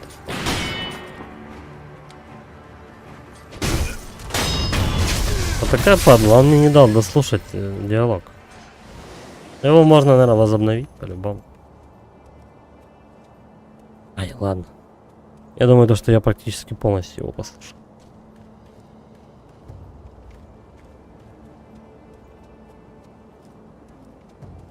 Домики похожие, кстати. Тяжеловато немножко ориентироваться порой.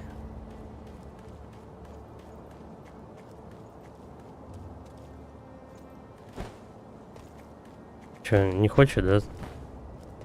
Подожди, ну давай по крышам, я думаю, можно забраться. Как-то так. Ну, как-то сюда.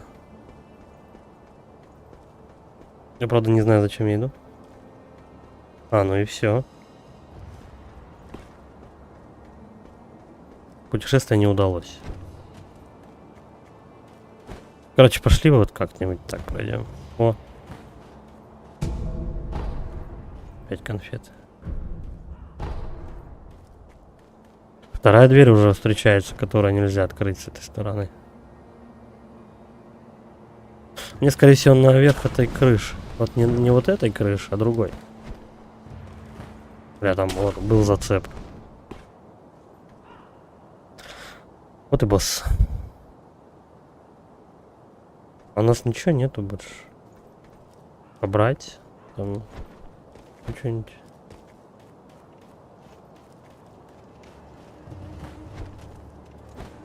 Они же тут любят вот на крышах оставлять. А-а-а.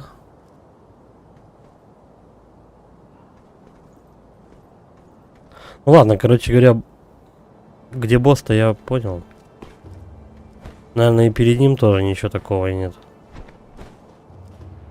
Все было украдено до нас. Бля, тут хер заберешься.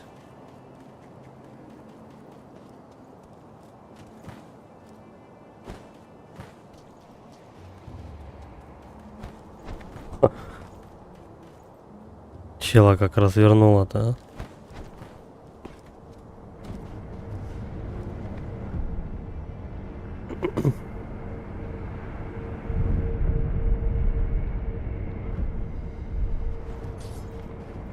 Давай, наверное, перед боссом сейчас сходим, да, на перекур, я вот что думаю. Потом будем его закреплять. Давай, 3 минуты, сейчас я подойду.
Поехали. Тренируем босса.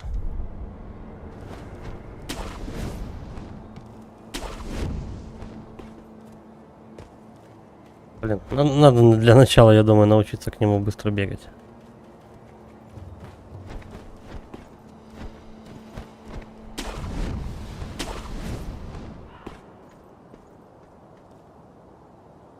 В общем, я даже помню, как его скипнуть можно вообще. Уронив вон туда, по прямой. Ладно. Что дают? Пепелац. Таланты не ори. Что делать будем?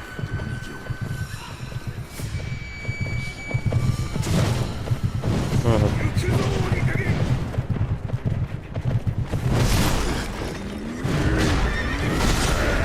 Так и голова закружится.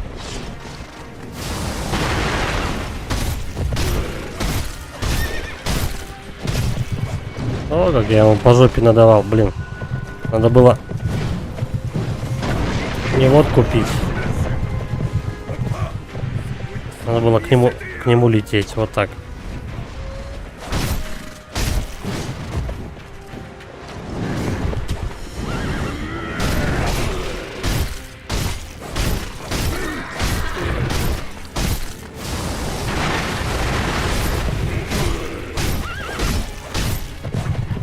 Серьезно?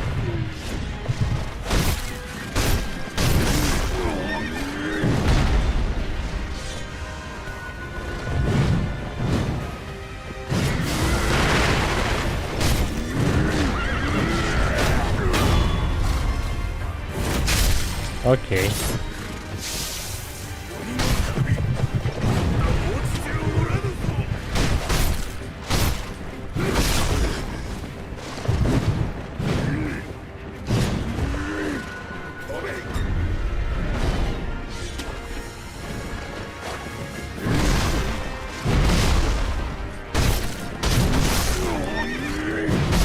Ой, жадничь.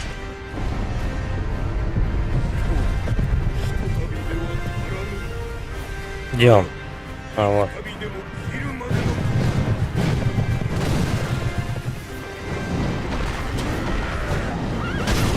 Я, наверное, не очень вовремя к нему полетел. Ну да ладно.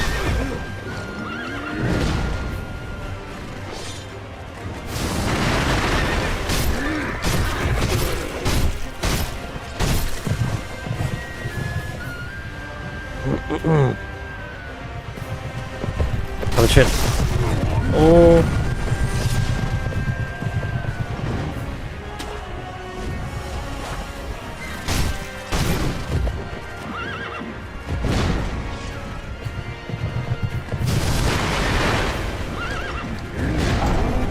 Чуть-чуть тайминг. Это первый босс в игре, он самый легкий, естественно, будет легко проходиться.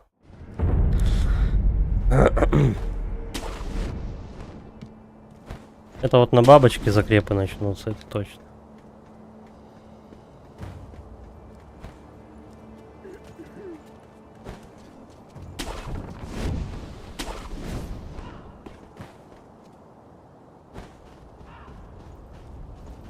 Вот там вот в домике ничего такого нету.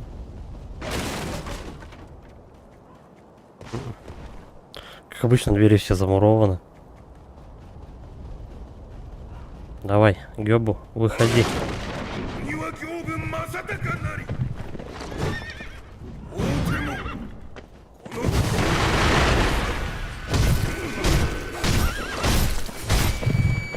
Слушай, у него вообще огромные окошки, он просто дает 5 раз его ударить. В этом плане, кстати, рестлер посложнее был.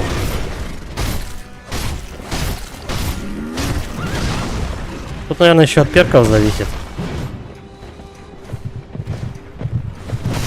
Ой, ну зачем? Короче, не жадничай.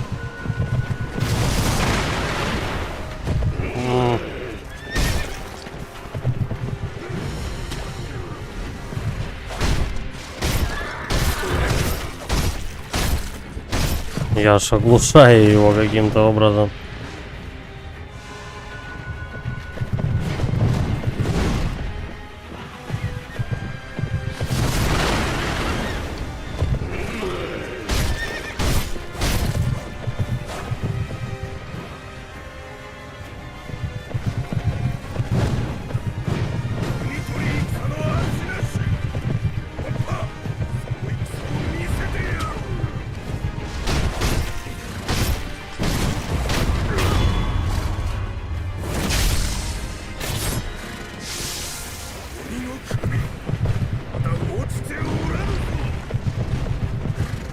Это то горит треугольник, то не горит, я так и не понял. Надо дистанцию держать. Этот босс про дистанцию. Не вовремя я подох.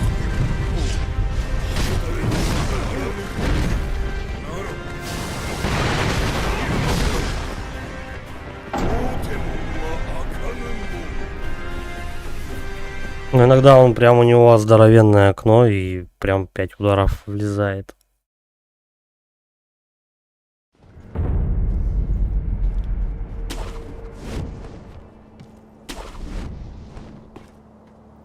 Как бы побыстрее до него добираться.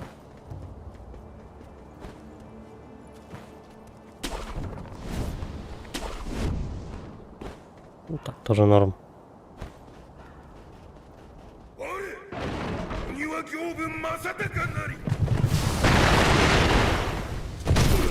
Два, три, четыре, пять. Еще два влезает, да, или три? Ну, два.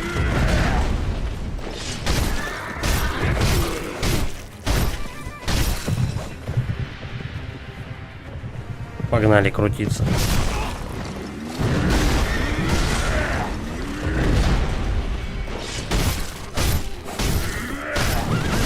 Точно, его спарировать еще можно.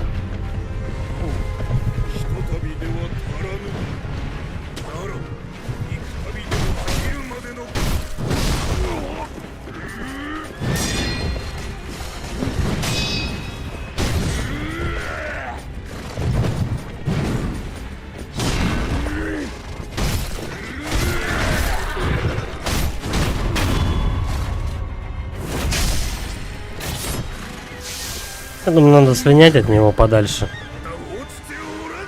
Попить хоть немножко.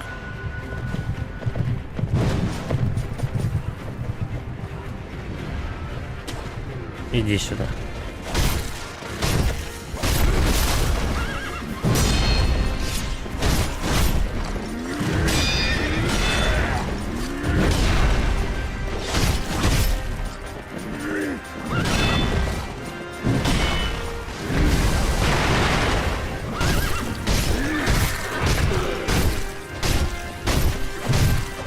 А кому можно, конечно, люто напихать просто.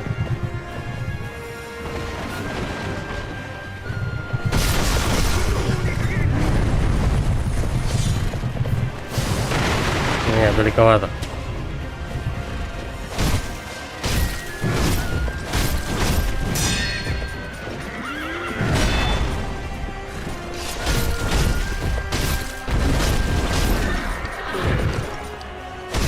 Ну давай закончим уже.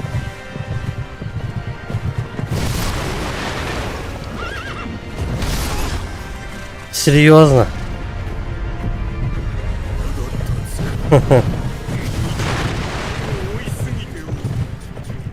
Ну ладно, хорошо.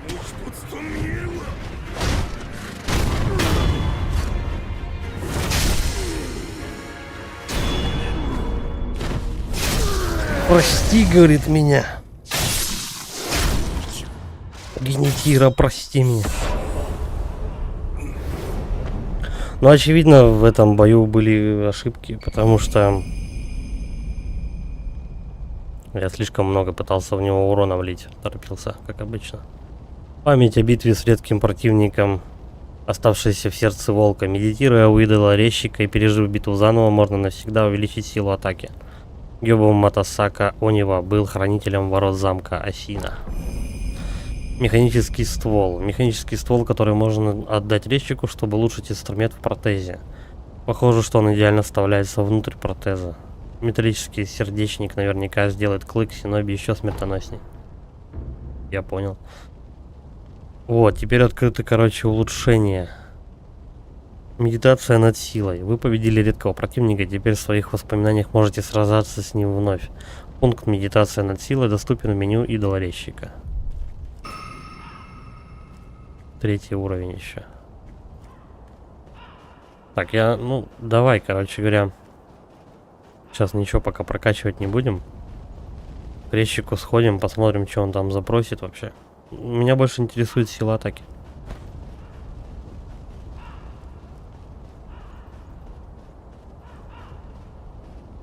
Кстати, вот сюда еще можно сходить.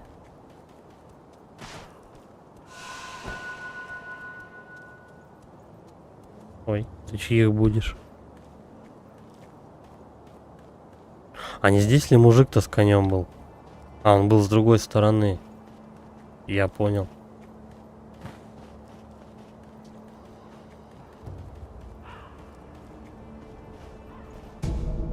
Вот, наверное, да, торговец? Да? Чем богаты?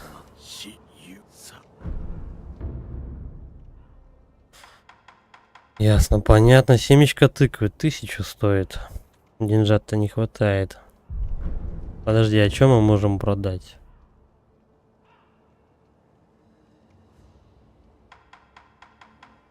Вообще ничего бы не хотелось.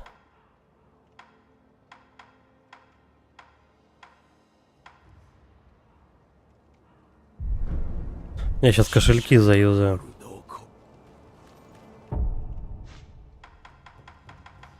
Я не знаю, столько же они по цене стоят или нет. 500. По-моему, он дешевле у меня, я хотел купить.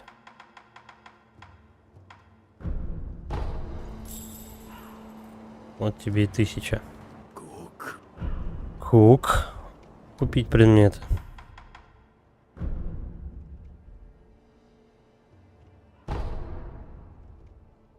Тяжелый кошелек он продает за 550, хотя ты с него получишь 500. В чем смысл? Ты сам, ну, ты проигрываешь 50 монет. Там прикол.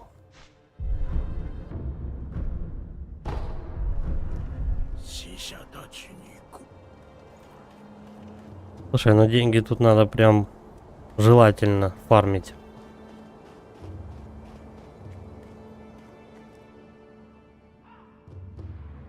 Это враг? Нет, слушай. Может, к речику пока сходить? Потом, да, к этому челу подойдем. А то это все дело пахнет погибелью. Тихо. Вот я бы сейчас упал и все.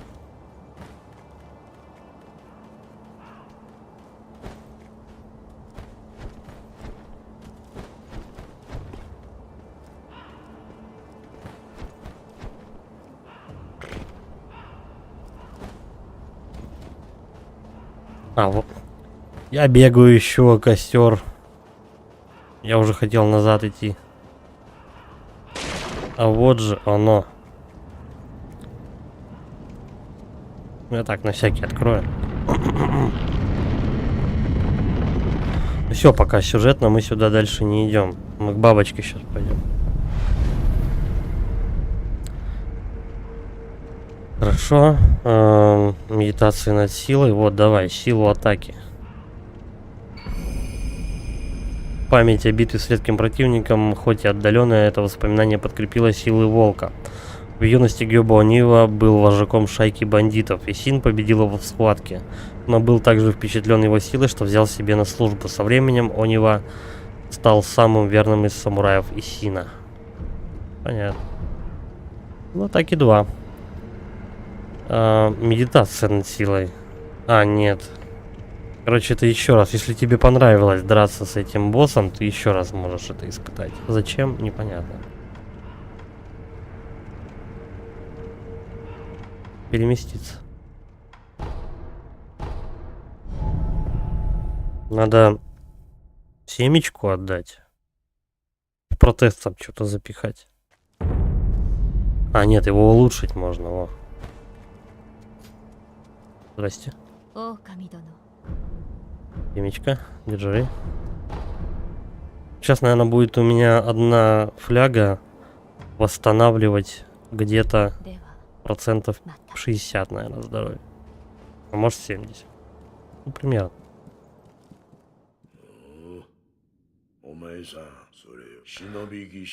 Он может вставляться в самый центр протеза. Давай, давай доработаем. Что изменится, если его туда ставить? С такой универсальной основой я смогу дополнить твое оружие боеприпасы. Боеприпасы — это то, с помощью чего ведется стрельба из ствола, например, порох и куски металла. Сюрикены, короче. Если найдешь что-нибудь такое, обязательно приноси мне.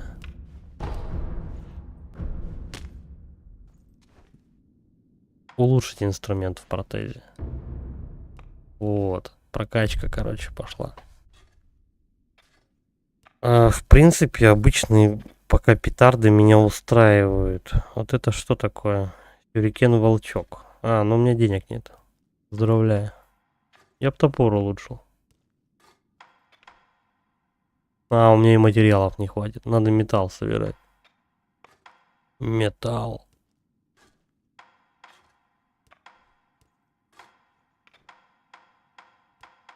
Ладно, когда-нибудь что-нибудь здесь и откроется.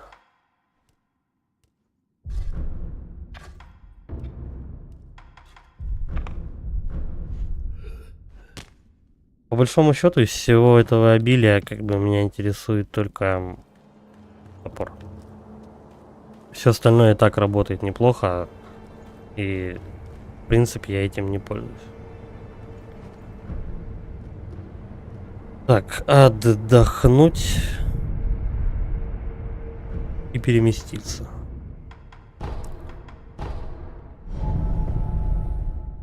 Теперь продолжим то место, на котором я закончил предыдущий стрим. То есть у нас за спиной... О, у меня 4 теперь фляжки. То есть у меня за спиной вот здесь вот был тот самый копейщик, который много у меня крови попил. И теперь идем вперед. Но так как впереди я в принципе все собрал. Давай посмотрим наличие карпов. Карпы я тут тоже собирал.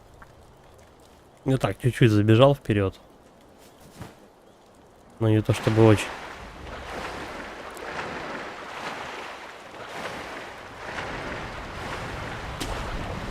Вообще, по идее, из самых злых у меня тут остался... этот, как его... Сначала идет пьяница, потом, по идее, бабочка. Ой.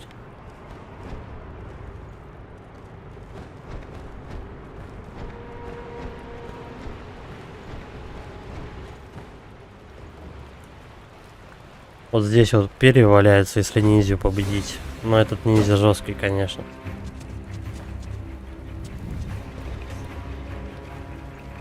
Бэкстеба никто не отменял. Так, подожди. Да-да-да, вот мне сюда. Здесь я уже всех убивал. Ух. Вот до сюда я добегал.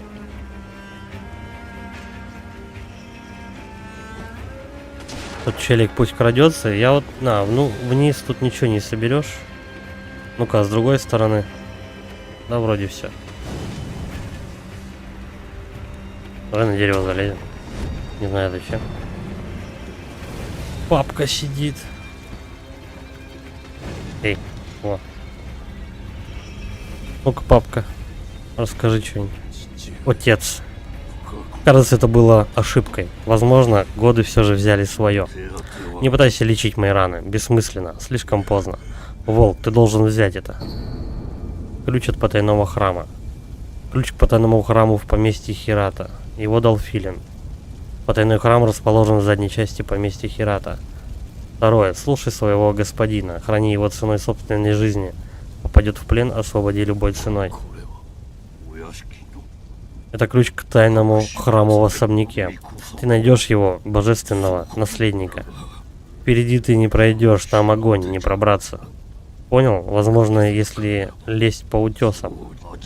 Вернись ко входу в поместье и поищи проход по утесам. Иди через черный ход на кладбище. Так и пройдешь. Понял? Волк, всегда помни железный кодекс. Да?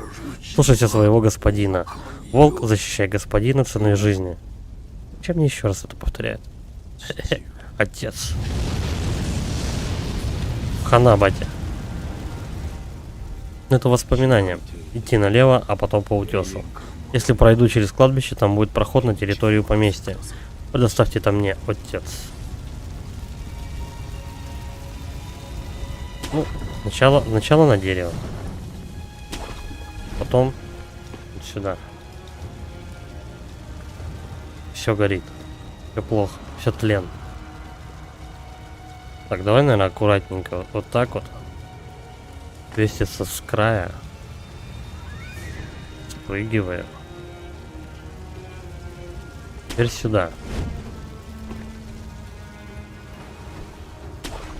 Потом сюда. Дальше.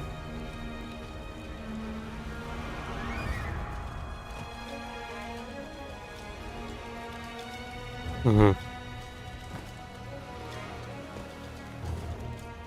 Давай.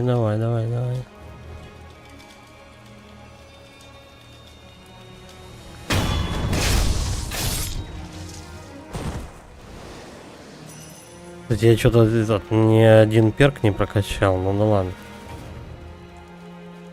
А в какую сторону мне? Если я так пойду.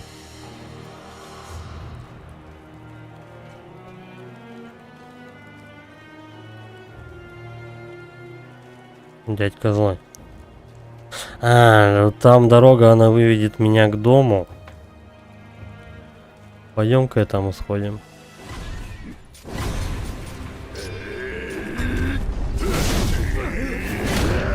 Чё, Микири не удалось?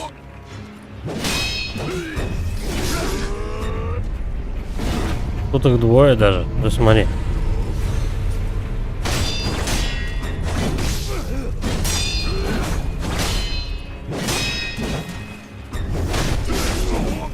Это я не знаю, лупить их надо или все-таки Микири? Наверное, все-таки Микири.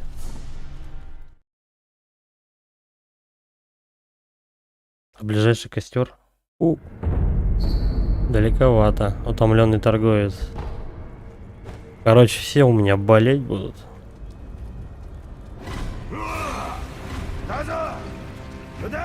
Да. Кстати, а если там все горит?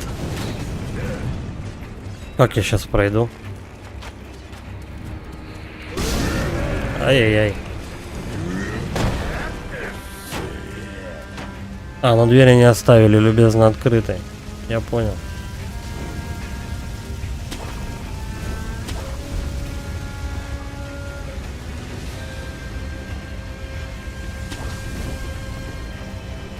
Ну, зацепись ты.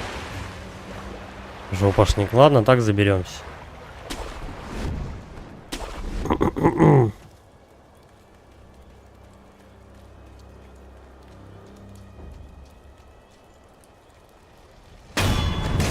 Я думаю, надо аккуратненько как-то к этим монахам подойти, чтобы выманить одного. Там посмотрим.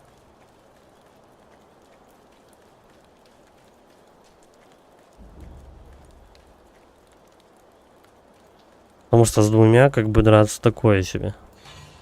Вот, иди сюда.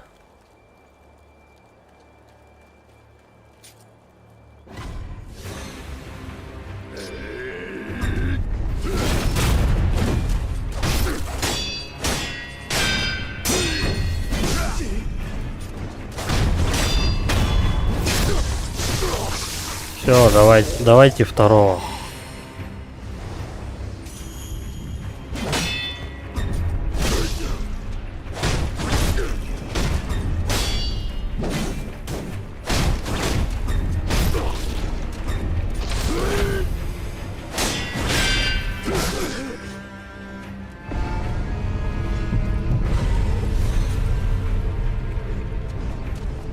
Давай.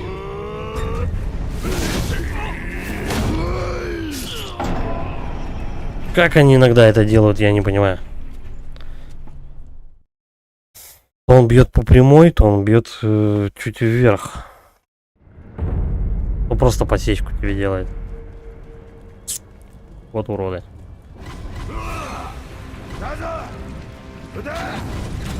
Спидран.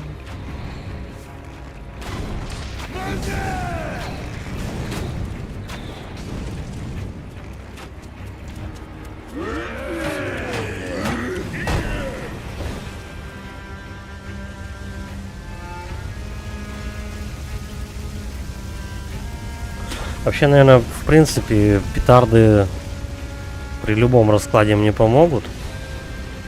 Но я хочу вот именно Микири. Микири надо оттачивать.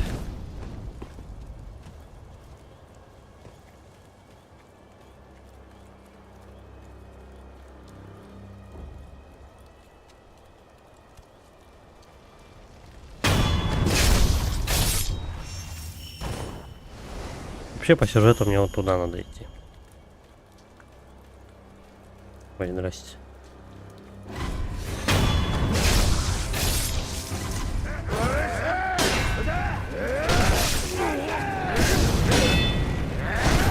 Короче, все пошло не по плану.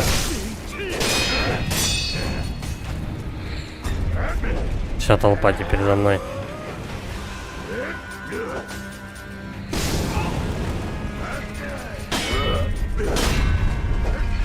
Я хер знает, от кого убегать.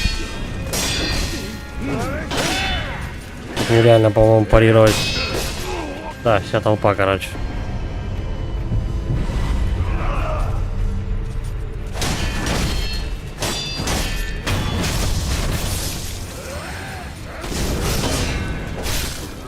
Не, пусть добивает, это дичь.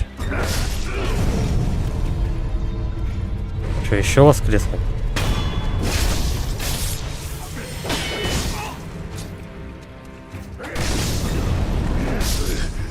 Да, вашу мать.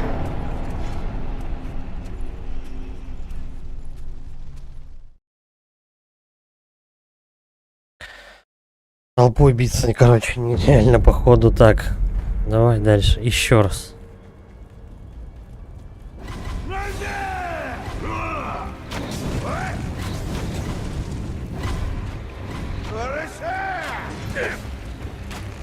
Иногда надо просто до пункта назначения бежать просто через такие толпы вообще.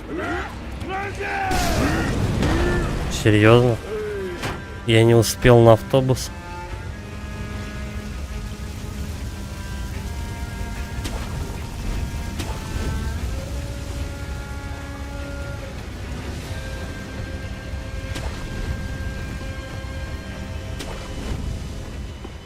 Будет обидно, если у этих монахов-копейщиков ничего интересного нет.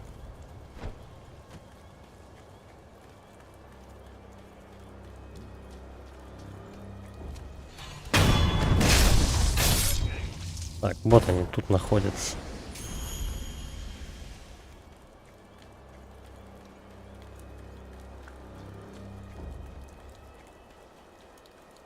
Давай, мужик, иди сюда.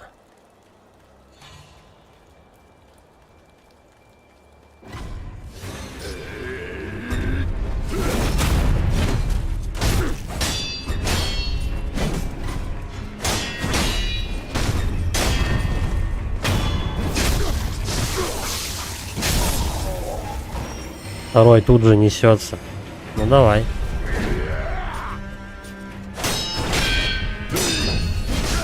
А, пропустил. Да что ж такое?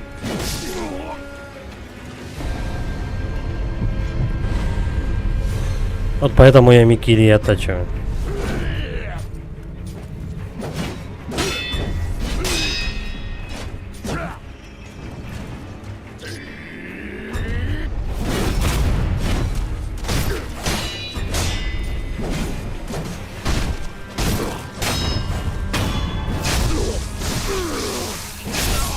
Еще чаще всего я только что понял, походу, у меня почему Микири-то не получается, потому что я направление жму, а нужно на месте стоять.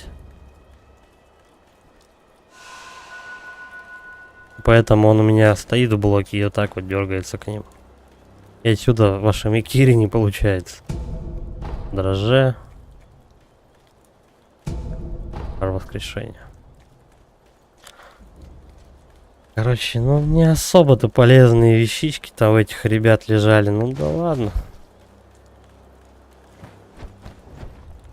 Опыт важнее.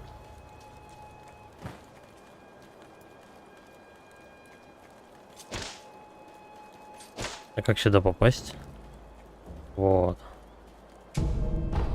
От трофеев. И...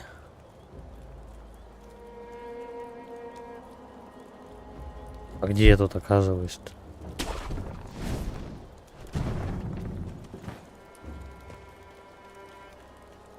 А, я понял, где я нахожусь.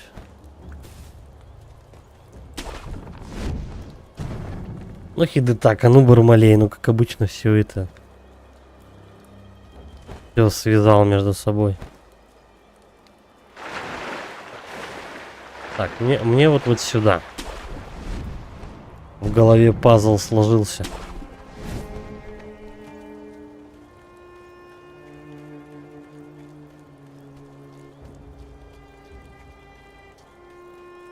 Теперь надо как-то Неаккуратно.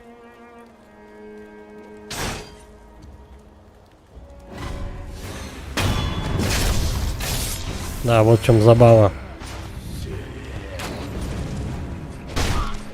Я забыл про лучника.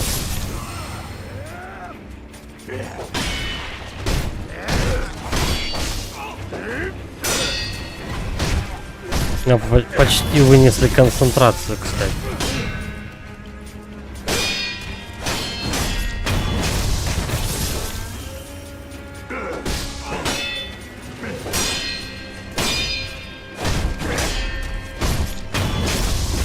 Нормально, затащил. Всю толпу затащил? Ну надо же.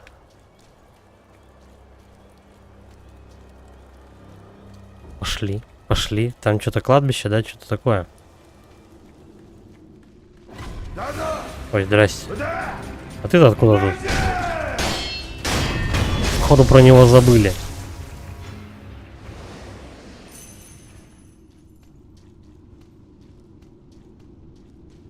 Вообще надо найти костер и прокачаться.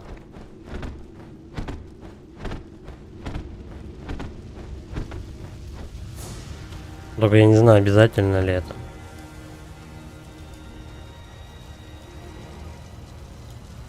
Подожди, а если я сейчас здесь помру, то получается я вообще все заново побегу. О, вот, наконец-то. Наконец-то. Так, если ты вылезаешь, да, с этого колодца, вот как раз тут и есть костер. Давай. Изучение навыков. Вот это что такое? Дает пассивный навык карма синоби, разум. Повышает максимальный запас эмблем духа. Воплощение плохой кармы. Они преследуют тех, кто... Ну ладно. Вот это что? Запас жизни при выполнении смертельного удара. Надо быть уверенным, что я смогу пьяницу этого пройти. Пассивный навык глаза синоби. Повышает урон концентрации при успешном выполнении микири. Берем. Полезно. А это что такое? Дает атака тени. Тайная техника стиля синоби, разработанная самым великим синоби. Атакуйте резким рывком с ударом в дальней дистанции. Кстати, вот это тоже штука полезная. Правда, она стоит 6 этих. Так будут до пенсии копить. И вот здесь вот какой-то микири тоже. Очень, наверное, крутой.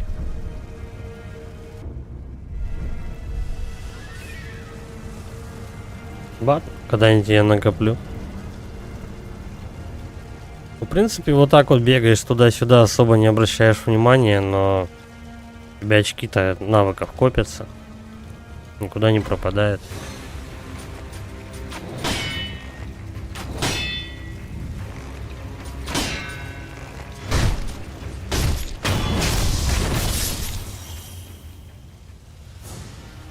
Угу.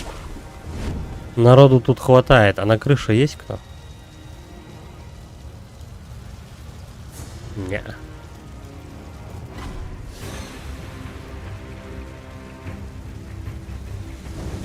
А где у нас самый главный пьяница-то вообще стоит?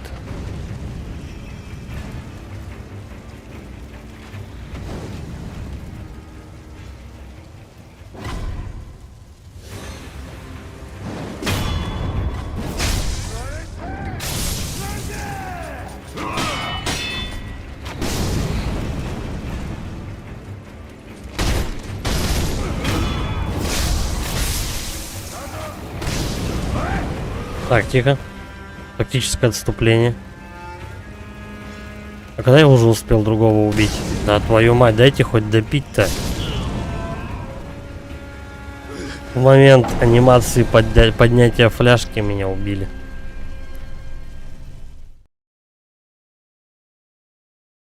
Вот не зря я, конечно, 3 очка навыка сейчас потратил. Потому что вот я бы сейчас их терял.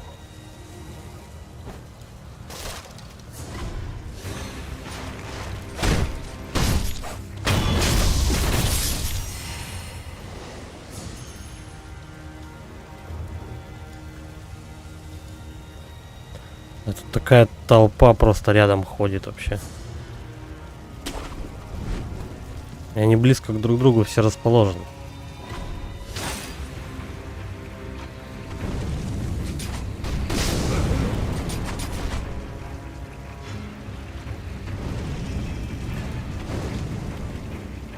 Я не знаю, разумно ли на лучников эмблемы духа тратить.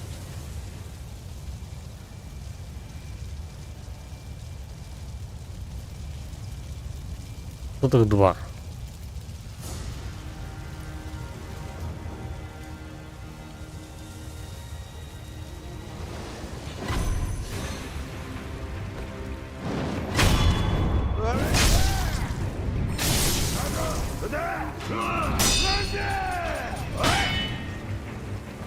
Не, надо уходить подальше.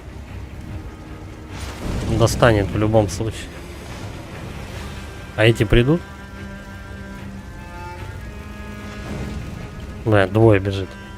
Печально.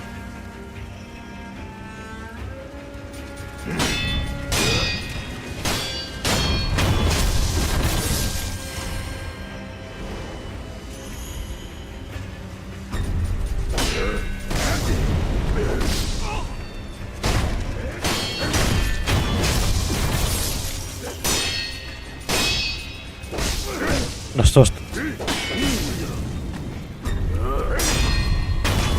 Давай еще мобу проиграем. Бля. Перебор со пляшками.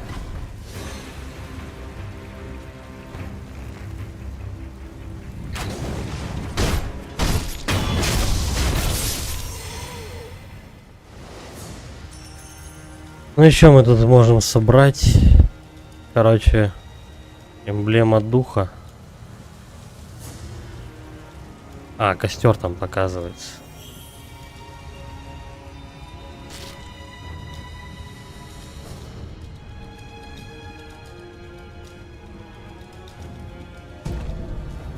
Порошок огнестойкости такой себе. Пока не особо требуется.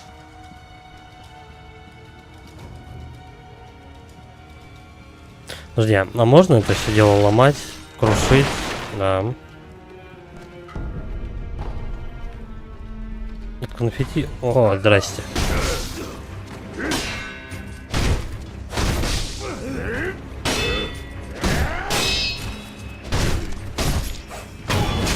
Вот эти дядьки что-то нет-нет, да бывает выносят, конечно.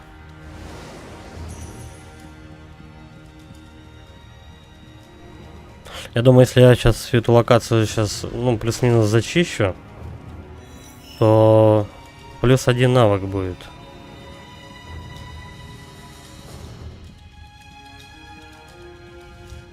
Вроде все прошел.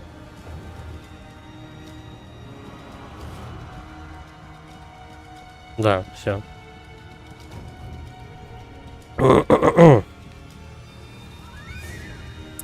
Теперь.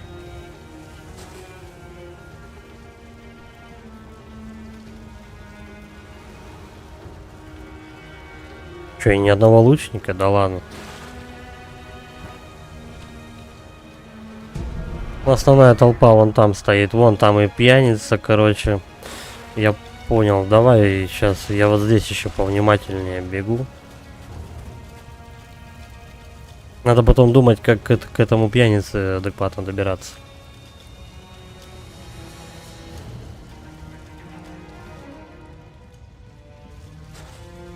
Через типа вот это болото надо туда прыг-прыг, да, как-то?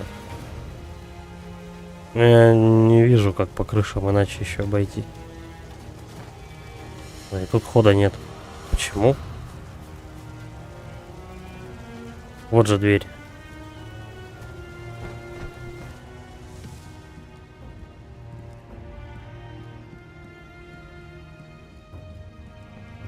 Как добраться туда? Причем по этому коридору как-то можно ходить. Хотя да, смысл какой, он весь в огне.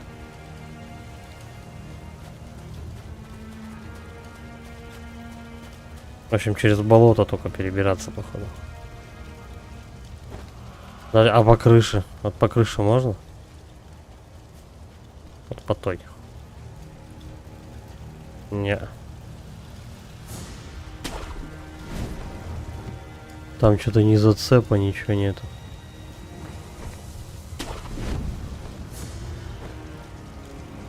По-любому от костра до этого пьяницы я буду бегать-то и не раз, как бы надо адекватный путь какой-то себе найти, чтобы еще раз эту толпу всю не зачищать.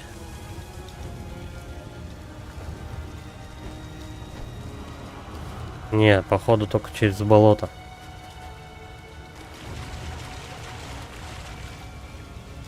Угу. Этот NPC, короче, подключается к тебе с битвой с этим пьяницей. Пока мы его не будем подключать, пусть стоит. Я пока для начала вообще осмотрюсь, что можно сделать.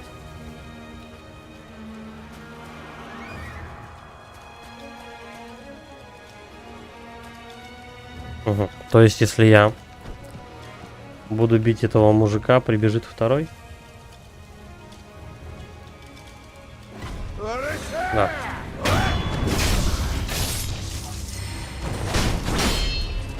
Я, наверное, таким макаром вообще, да, всю толпу сагрил. Да нет, смотри-ка. Стоят себе. Впитывают урон пока.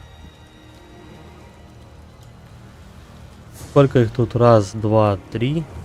6 штук.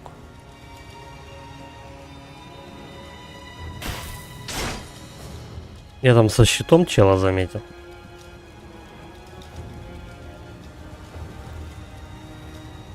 И он у нас стоит, получается. А, пьяница стоит дальше всех. Ага. Как бы их адекватно-то всех потихонечку потаскать. А, ну, все, меня заметили. Нормально. Это мы делаем.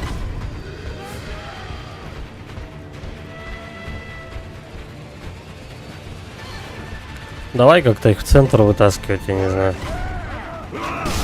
Ой.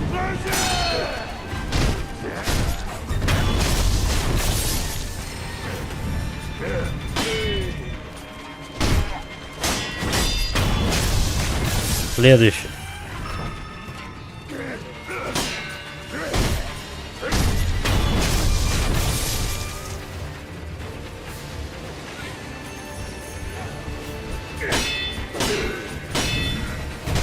О, печаль.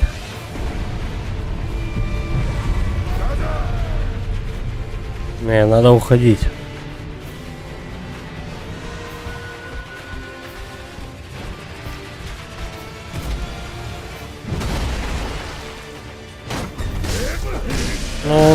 Ну, куда вы тут полетели-то все? Все пошло не по плану.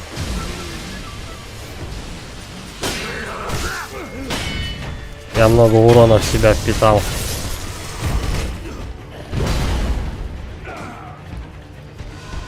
Пьяница даже посмотреть не получится.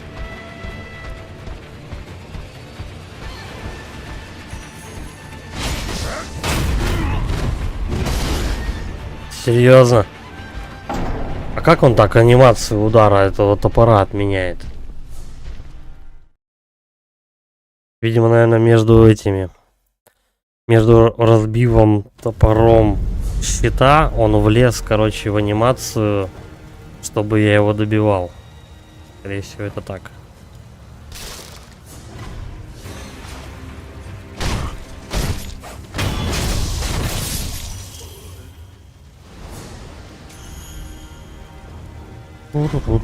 Как тут можно пролезть адекватно, бля?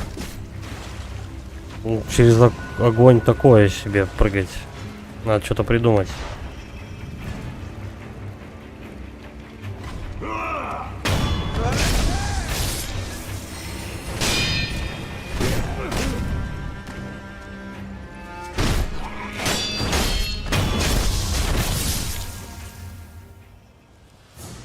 А пьяница где стоит? Его там на входе уже нет.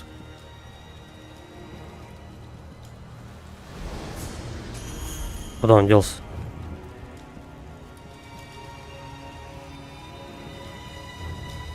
А нет, все нормально, он на месте.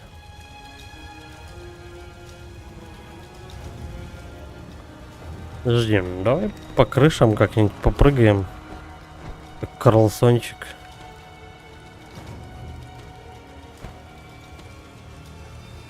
Где-то должно быть такое определенное место, чтобы можно было туда залезть и всех наказать. Почти. Ну нереально в такую толпу прям в лоб ломиться, но нет смысла. Это не так должно быть.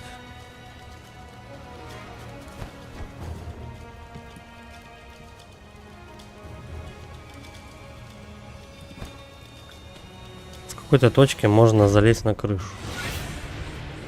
Или нет?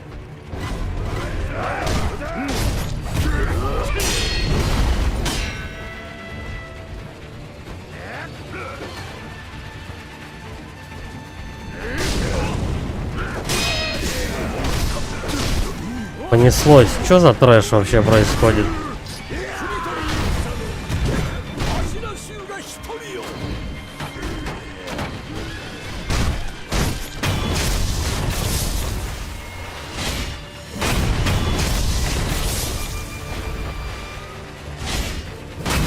Короче, пока там пьяница добивает моего NPC, я попытаюсь хоть кого-то убить.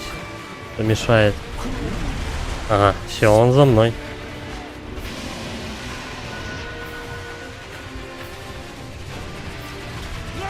Короче, того чела замочили. Теперь они троем против меня.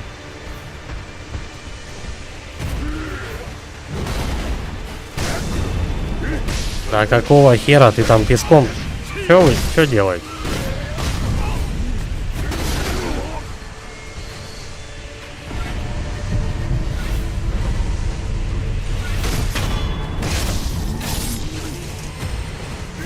Все, давай хоть паттерны этого урода посмотрим.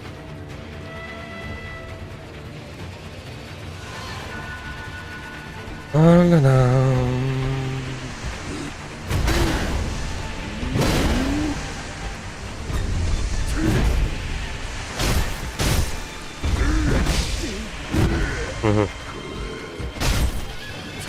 Чем-то он мне великана в колодках напоминает. Только до него просто сложнее добраться.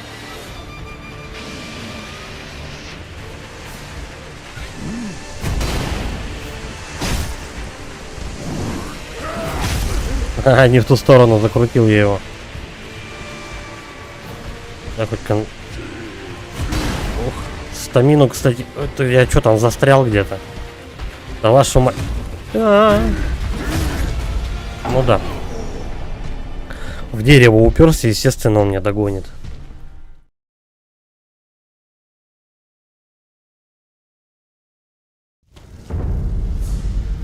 Народу возле него много. С этим надо что-то делать.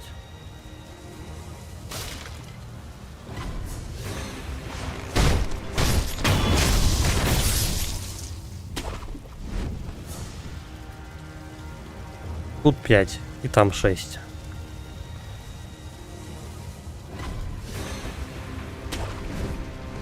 По 11 человек каждый трай, что ли, забивать, такое себе.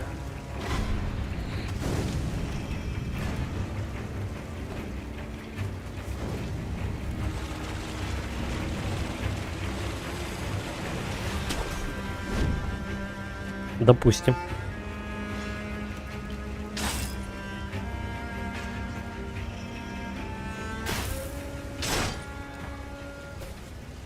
Но начинать, походу, надо все-таки с этого дома.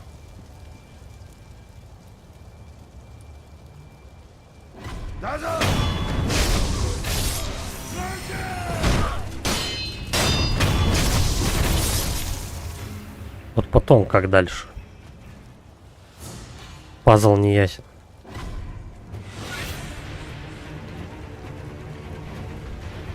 Угу.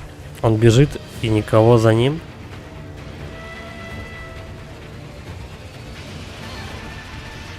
Это странно.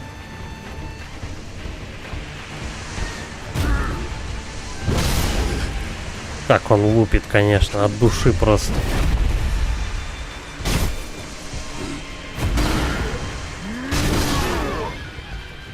Угу. Мы можем его парировать?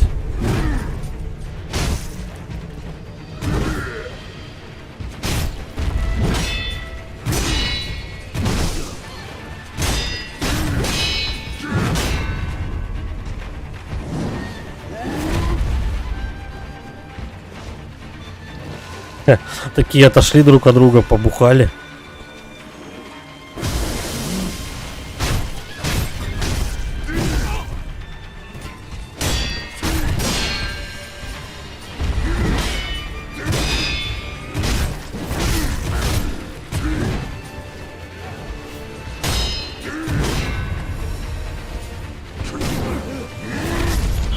Добил. Да. Не, ну в принципе можно его убить. Ну как бы не запросто. Это сложный дядька.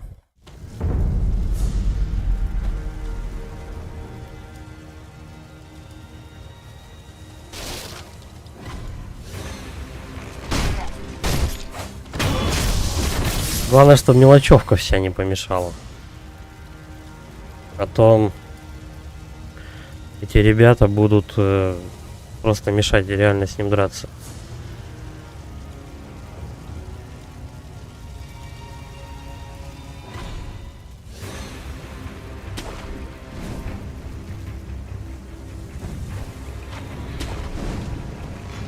Все-таки вот как-то надо по прямой по крышам бежать.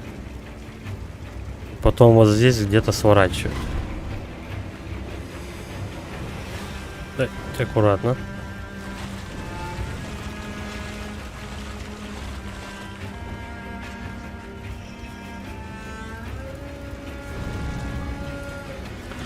По идее, вот этот пьяница — это помесь вот этого рестлера и как его военачальников вот этих.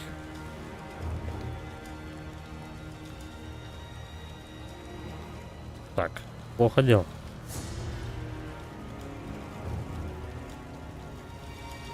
Это все, да, кого я могу зацепить?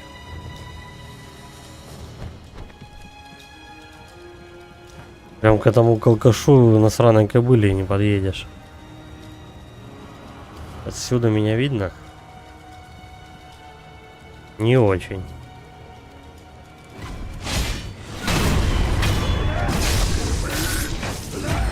Зря я все-таки, конечно, этот переполох устроил.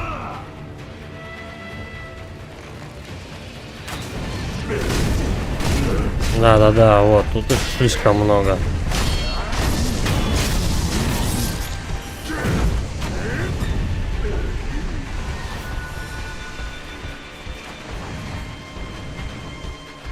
Ну-ка, успею треснуть этого.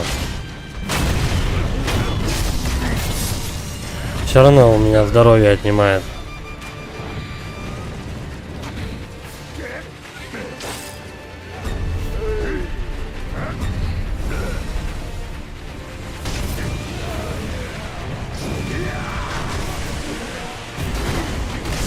Надо же, этого дядьку даже просить не надо. Он там сам с ними дерется.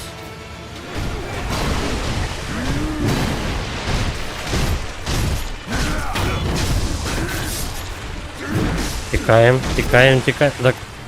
Ага, я в камне. Я в камнях запутался. Ладно, но это нереально тут было драться.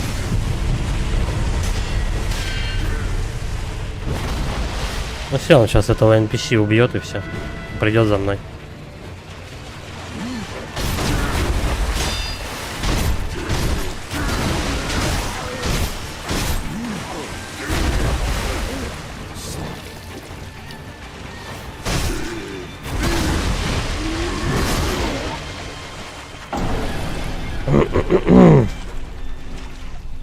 Суечусь.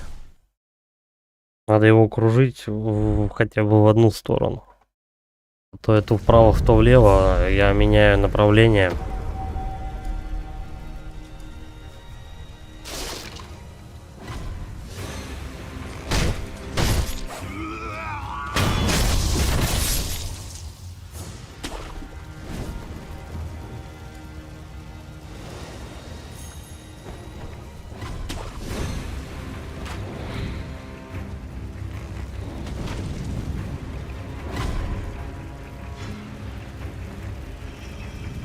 И в идеале надо как-то, я не знаю, бегать.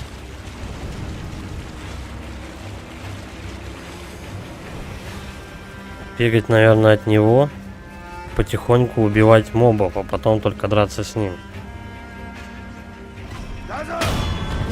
Не очень положение, то что тебе приходится сначала всю толпу вырезать, а потом уже только испытывать этого урода на прочность.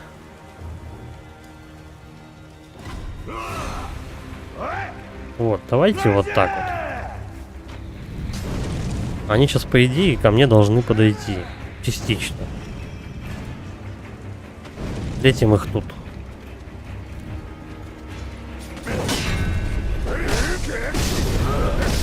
Да. Стоп. Я жму и вообще ничего не помогает. У них просто комбо начинается. Все, ты на комбо налетел. Ты ничего не сделаешь уже. О, печально. Пусть добивает.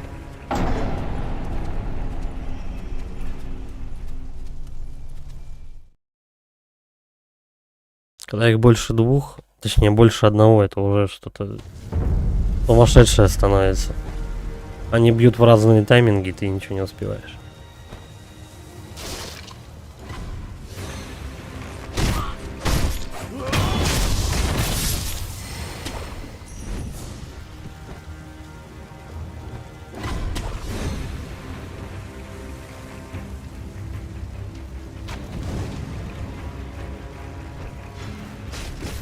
Ау. Подгорел чуть-чуть.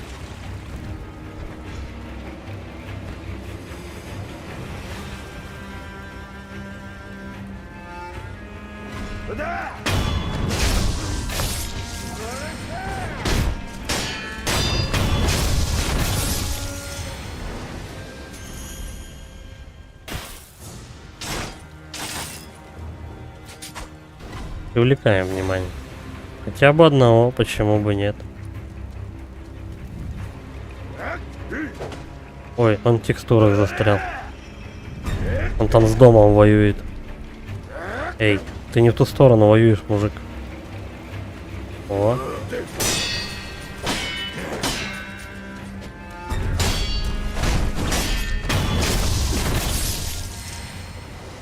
Вот прикольно было бы вот так вот по одному их выманивать. Но я что-то никого зацепиться не могу. О, иди-ка сюда. То есть за каждый забег я буду тратить по 6 звездочек. Ой.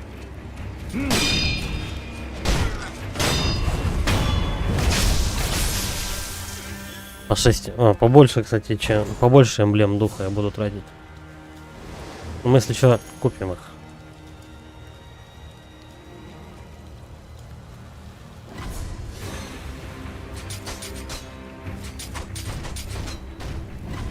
Все. Да, и пьяница сагрился. Ну давай, мужика.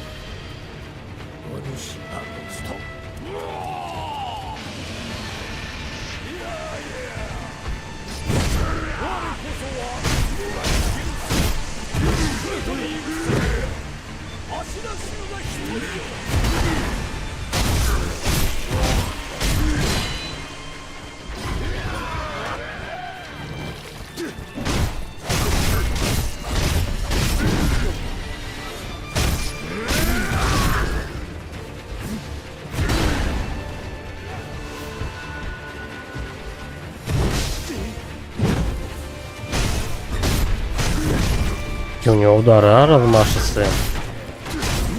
Аж завидно.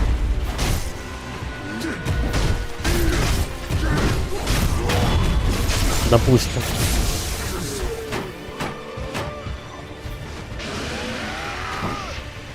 Он убил моего NPC, да? Да. И оставил меня с лучниками. Ой. С этими мужиками.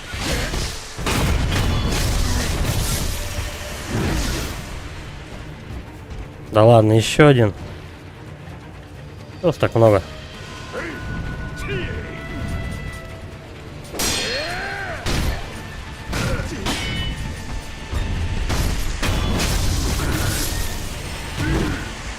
Ой, еле убежал от нее.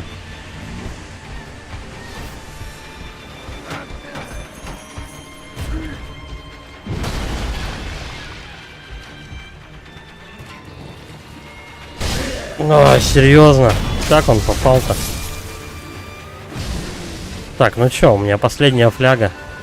А у него всего лишь последняя жизнь. Я думаю, счеты не равны.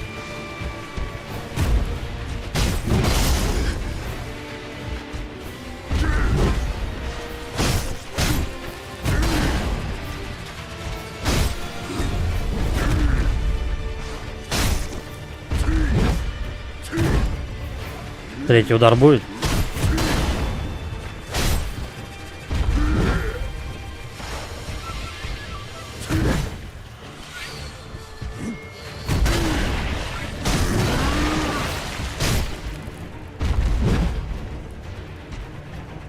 Напряженный бой-то.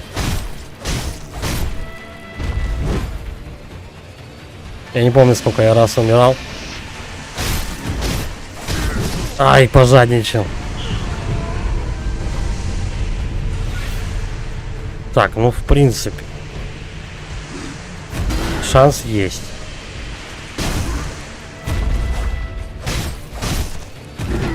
Небольшой, но есть.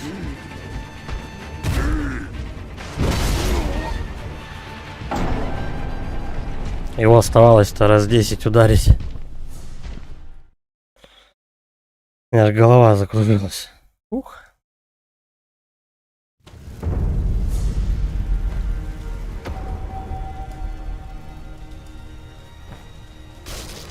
Ну, примерно как-то так его и надо выносить.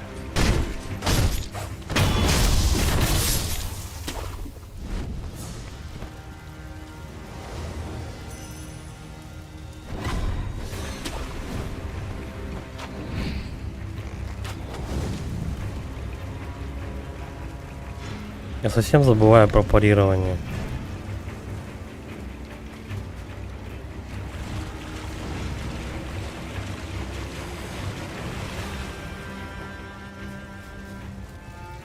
Периодически же его удары еще можно и парировать. Не только крутиться вокруг него.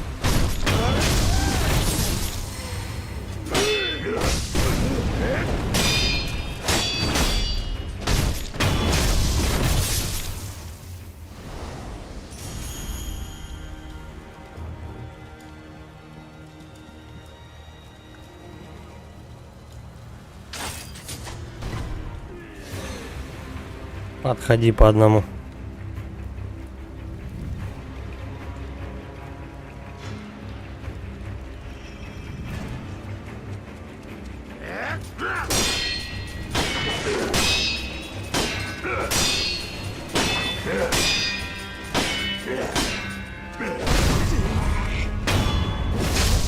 Бля, он все равно меня задел. Вот как? Просто лупил как сумасшедший.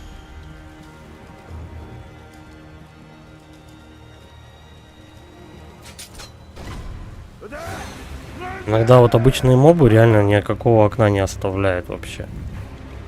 Вот он бьет и бьет и бьет и бьет.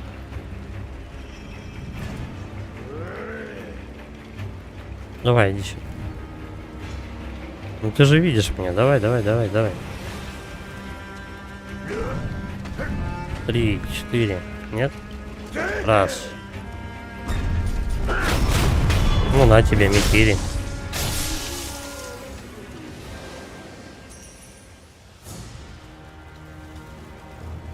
Так, главное пьяницу не сагрить. Раз, два, три. Блин. Я одной звездочкой промахивался. Тюрикеном. Да-дан-да-дан-да-дан.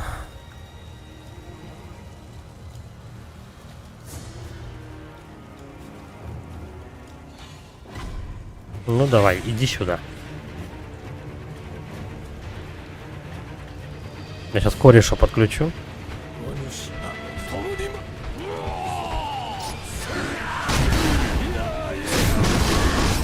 Сразу же вынес.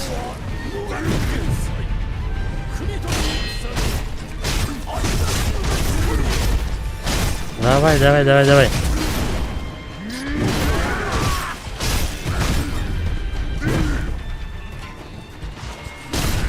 Плохо, что я с ним бодаюсь возле камней. Это не есть хорошо. Между нами не должно быть преград. Ух.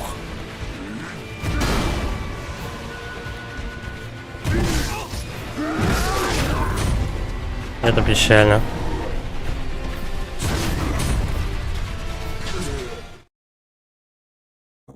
Ну сейчас, по-моему, NPC у нас чуть-чуть подольше, пожалуй.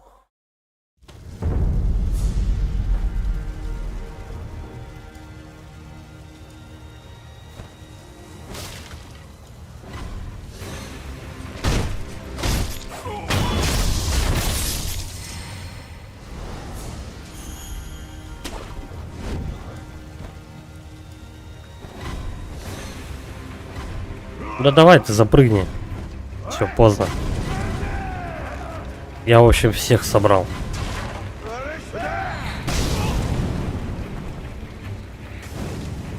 Отстой.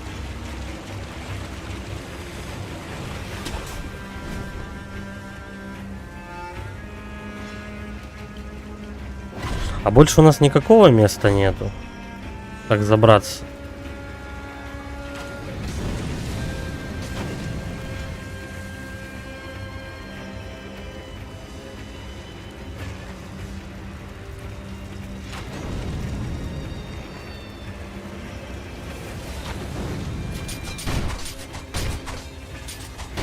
Вот одна звездочка мимо летит, это по-любому.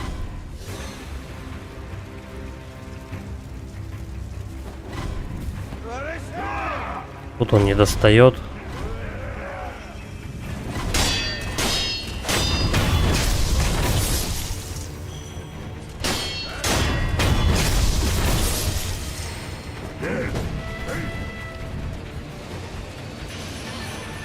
Давайте уж всех сюда, что уж делать. Будем бегать по локации, отойти от стены.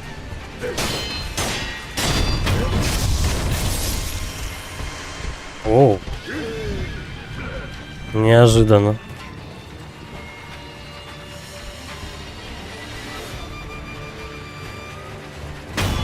Здравствуйте. Ай, догоняет. Ой, текать надо. Сколько их осталось? Трое. Нет, их больше.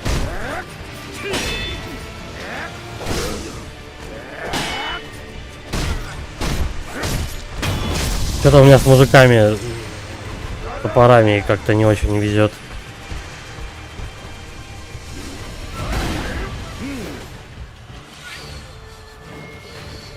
Этого надо быстро вынести.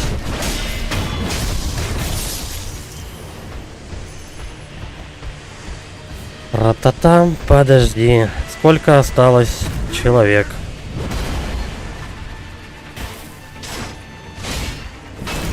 Их.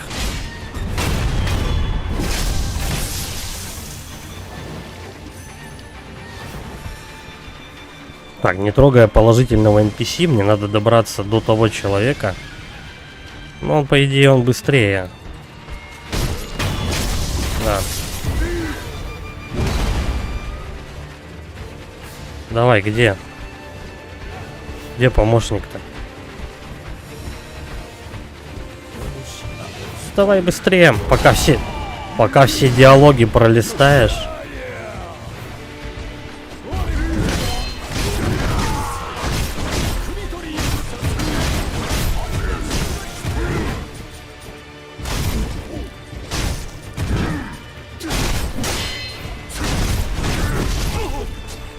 Так, отходим. Тактическое отступление.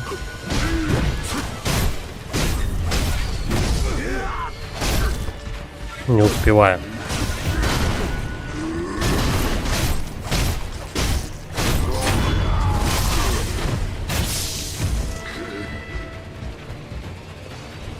Ну давай, давай, давай, давай. Отвлекай его.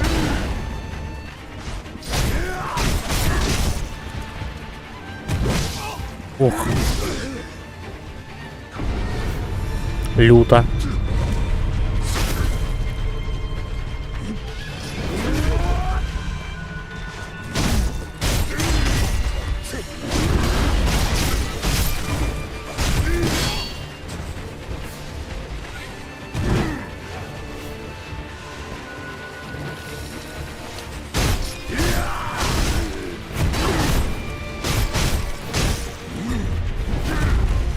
А, чуть на граб не налетел.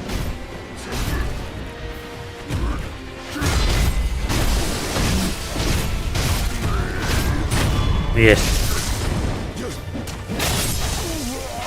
Вдвоем заковыряли, вот там еще у чувака еще сколько жизни осталось. Бутылка мутного неочищенного саке. Саке нужно пить в компании. Это мутное саке один из любимых сортов Исина Асина. Оно обладает богатым вкусом, но при этом зачастую слишком быстро и сильно пьянит. Почему бы это?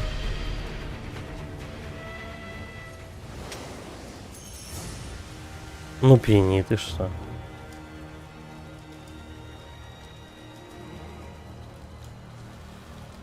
Теперь хотелось бы осмотреться тут вообще. Как-то же можно было до него добраться? По-моему, даже есть какие-то гайды, где можно залезть и с крыши одну жизнь у него снять. Я не смог, господин Кура. Подожди, он что, сам с собой он покончил жизнь самоубийством? Осуждаю. Ай, пойдем, наверное. Нет, я не пойду их бить.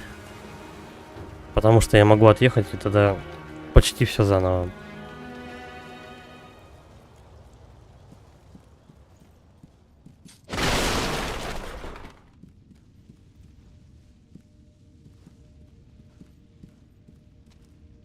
Ну вот.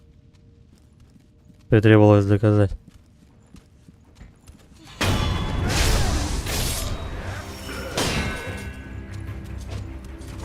Ну дотянись ты до него.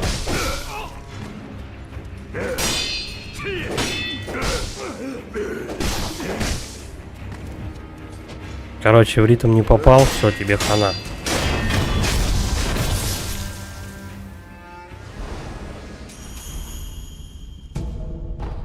А вот здесь секретка есть. Подожди.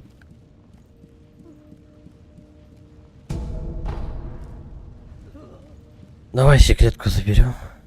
Где она тут? Тут проход какой-то должен быть. Ой, где мужики? Вот я их где встретил-то? Подожди.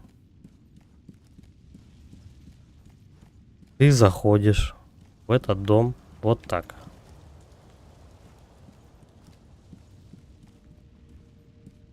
Угу.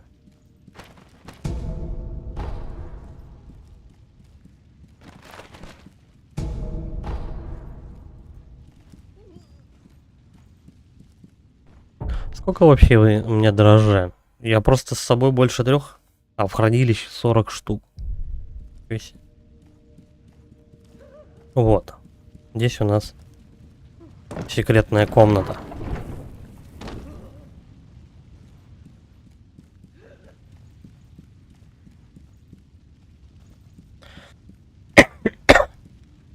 Очень похожие комнаты между собой, тяжело разобраться. В какой был, в какой не был.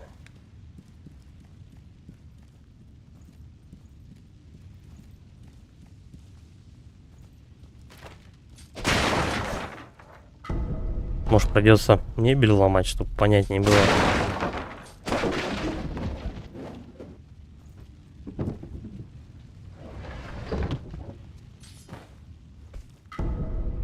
О, вторая бусинка. Ну, бусина что так? Отлично. Это мы берем. Это пригодится. Все по идее. Как отсюда? О, так выйти.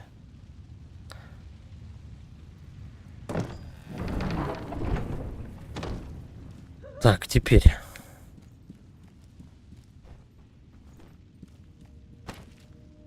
Надо все собрать в этом доме, а потом уже к этой бабе плачущей подходить.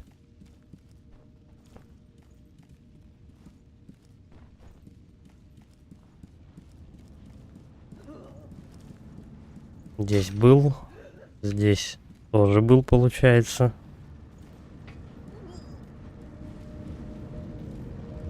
А, и все, да? И насквозь, короче, дом выходит. Я понял, а вот... Я и здесь был. Так. Давай. Сын Филина.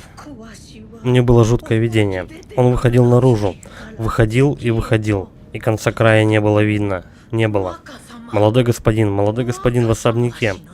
Мой сын, Иноске, отправился спасать его, так что он, вероятно, в порядке. Но ведь не все бывает. Возможно, ты нужен молодому мастеру Синоби. Прошу, иди к нему. Ужас, кошмар. Все лезет и лезет. Молодой господин в особняке. Синоби, прошу спасти молодого господина. Ладно. Так, по идее, я кроме бусинок ничего не собирал.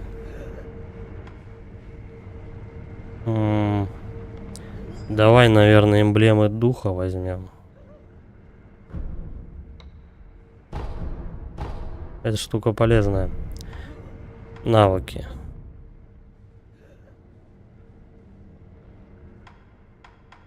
Что там потом в конце открывается? Резкий рывок с ударом дальней дистанции. А здесь...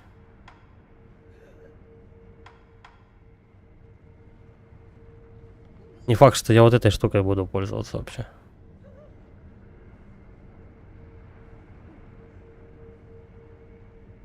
Или может покопить немножко. Сейчас, наверное, NPC, никаких не будет. В смысле мобов. Не хотелось бы очки терять. Опорный прыжок. Это умение Синоби позволяет резко зайти за спину врагу, лишенному концентрации. И выполнить смертельный удар сзади, даже не используя скрытность. Когда враг оглушен, опорный прыжок, перепрыгивайте врагам за спину.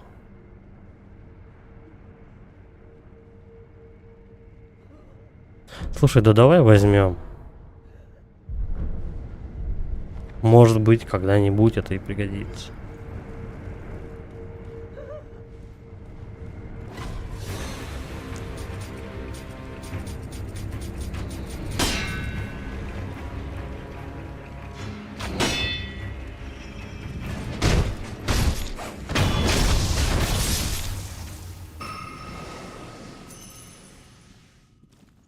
Что за чел?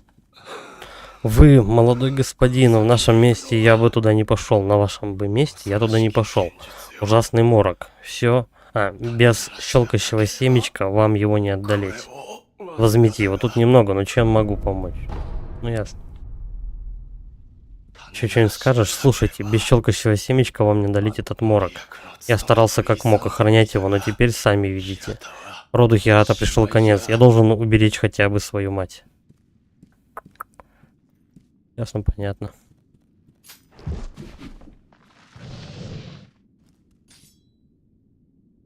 Мы бабочку, да, идем закреплять. Да.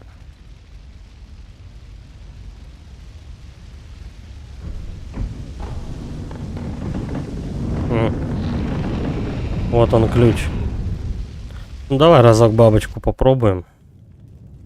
Я что-то был возле костра, так и не отдохнул. Отец, матушка. Бабочек нет. Никого нет.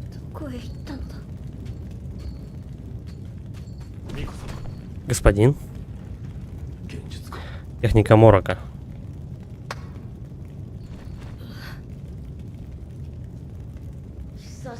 Снова мы встретились. Сын Филина. Госпожа Бабочка. 言ってください。 Оставьте нас. そなた Кто は это? なすべきことを Делайте то, что должно. そうです。 Прячься. わかりました。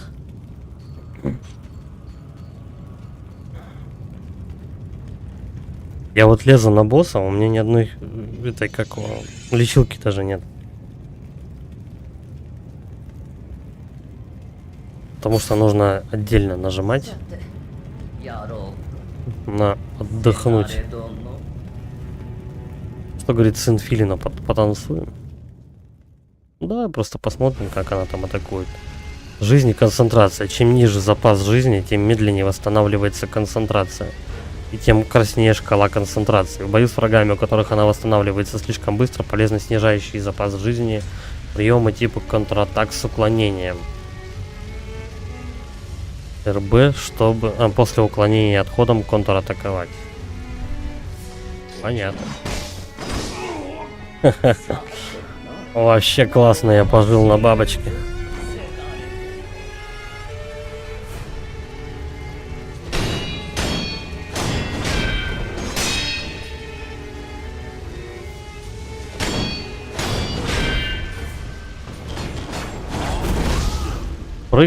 Прыг-скок, отлично. Она очень быстрая для старушки. И больно бьет. Итак, еще 2 фазы. Давай мы сейчас отдохнем. 3 секунды. 3 минуты, точнее. Сейчас я подойду.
Сейчас, в общем, посмотрим сначала паттерны бабульки, а потом будем на нее расходовать, я думаю, петарды все-таки.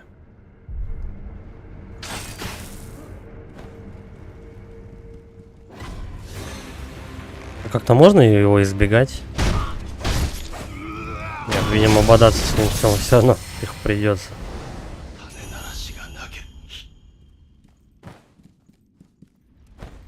Он прям в проходе дверном стоит и никак не пролезть. Здрасте, бабуля. Мы сразу с драки, да, начинаем?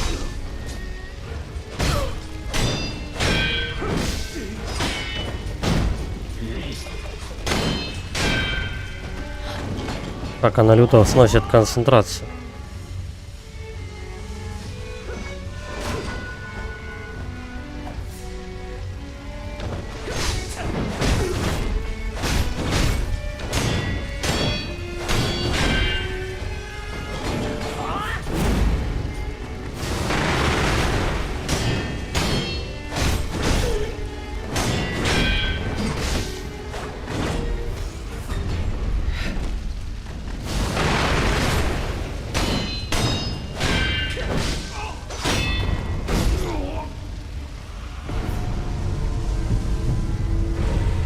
В общем, бабульку сносить только прессингом.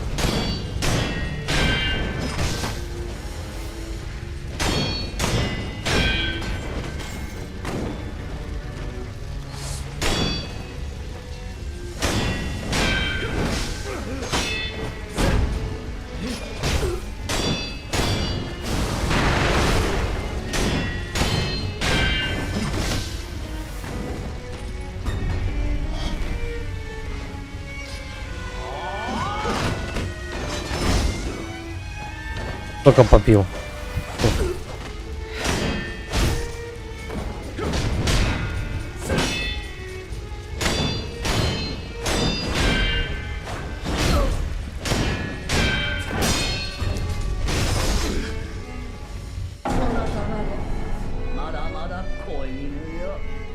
Сколько там я его не снес-то? Хоть половинка была. Это только первая фаза.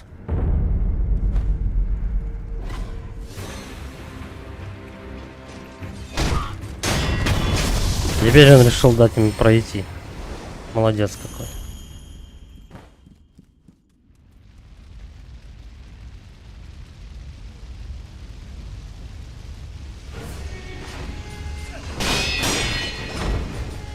Юрка.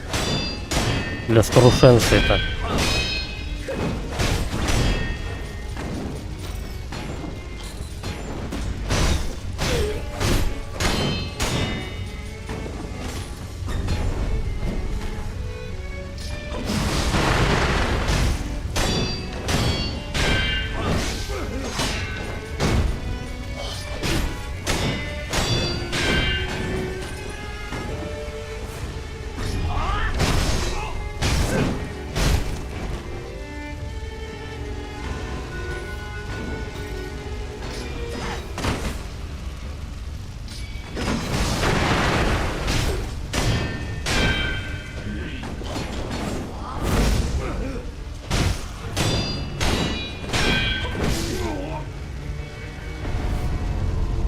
Мы хоть одну фазу-то и снесем. Нет, не снесем.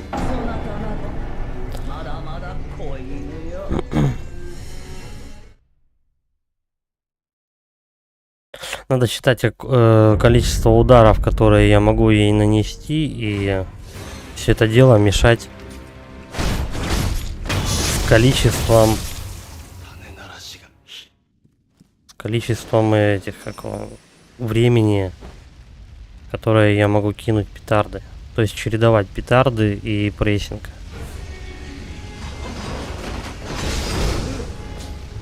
Не очень мы как-то начали.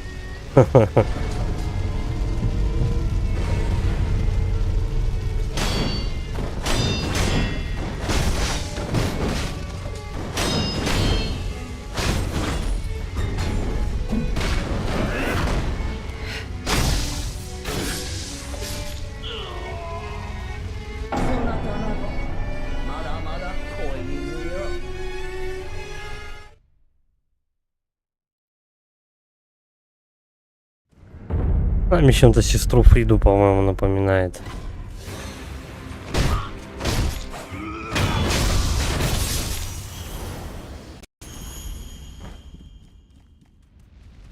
Это тоже очень шустрая.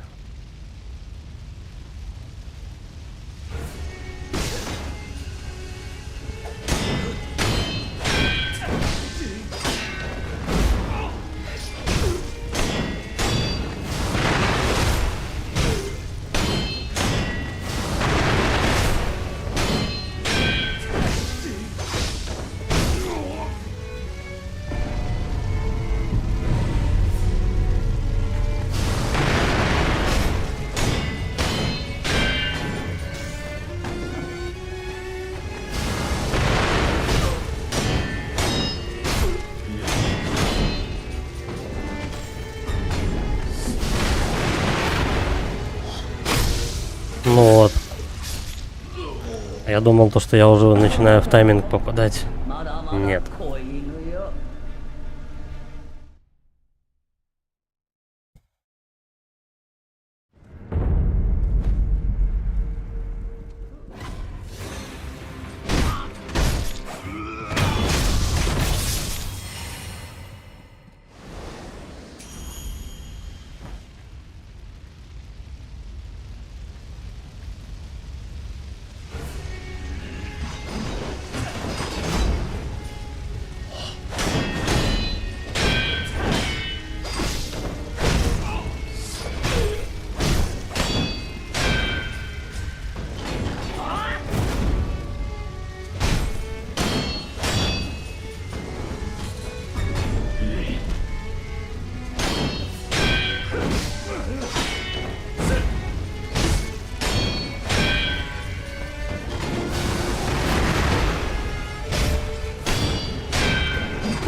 Плохо то, что я ее без внимания оставляю.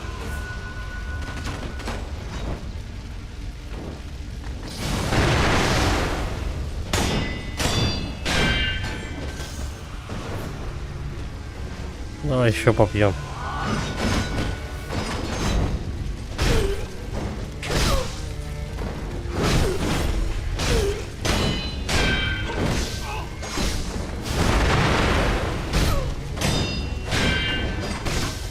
Ну, я опять покойник.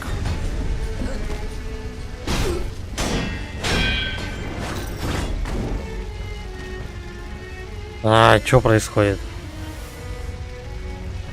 Фокуса на бабке нет.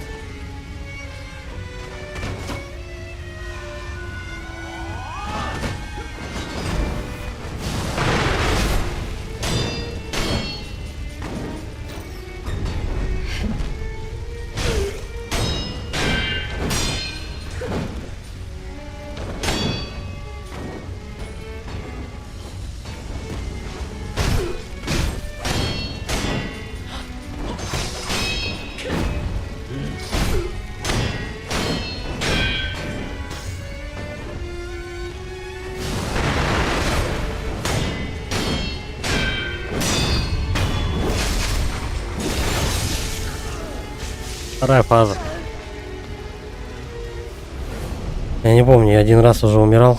やるじゃないか、せがれ殿の。 Эхе, впечатляющий мальчик. Здравствуйте.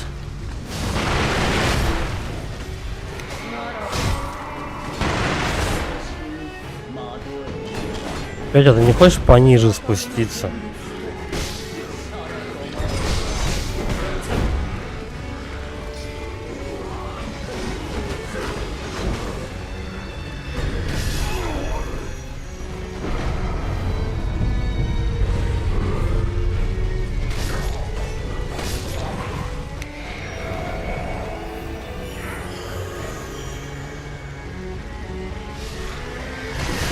Ох, ни хрена.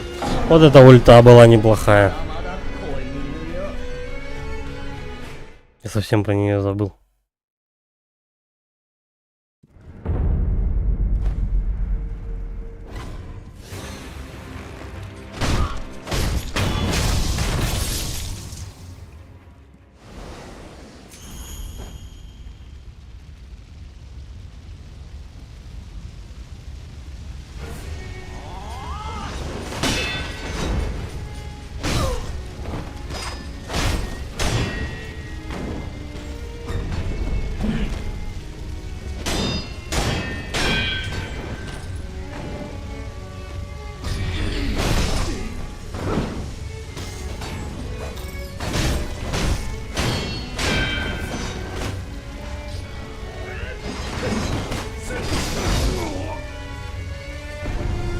Она очень быстрая.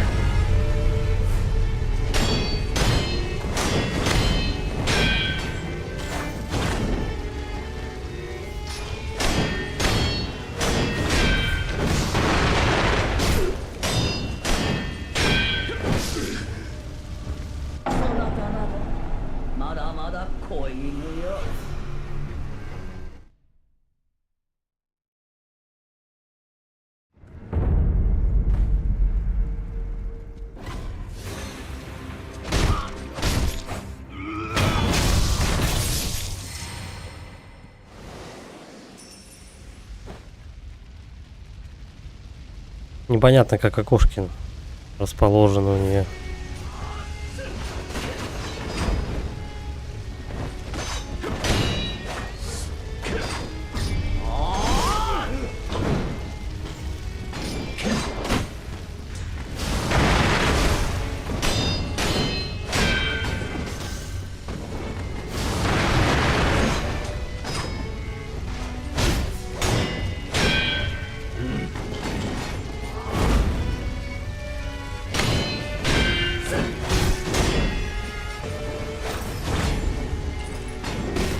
Ну,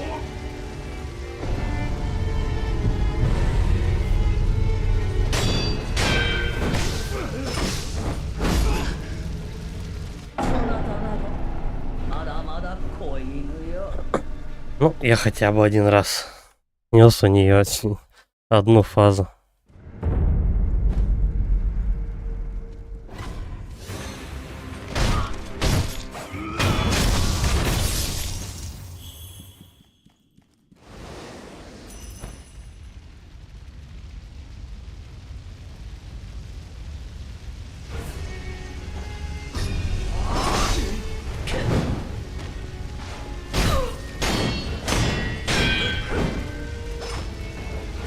Может, дистанция?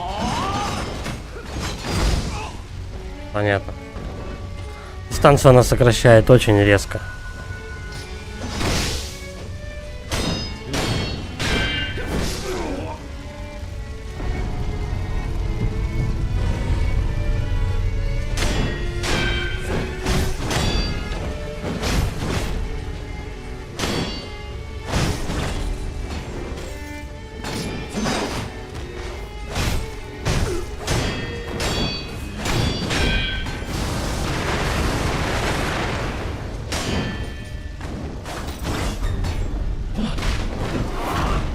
Сейчас добьет.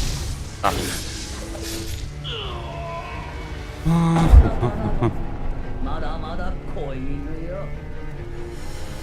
Злая бабка.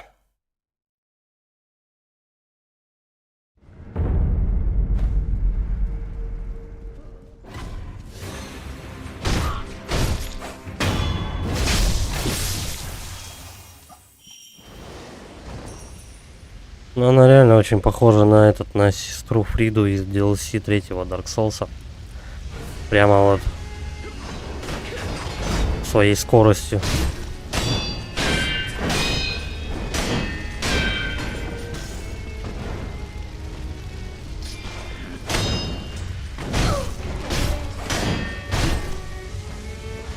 Она тебя прям таскает по всей локации.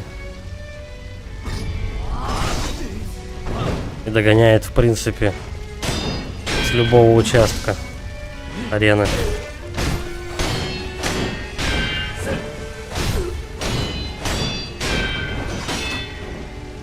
Но есть, слушай, есть определенный ритм.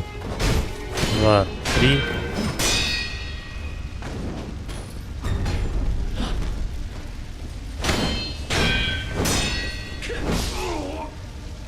Есть определенный ритм, как она действует. Посчитать пока не получается.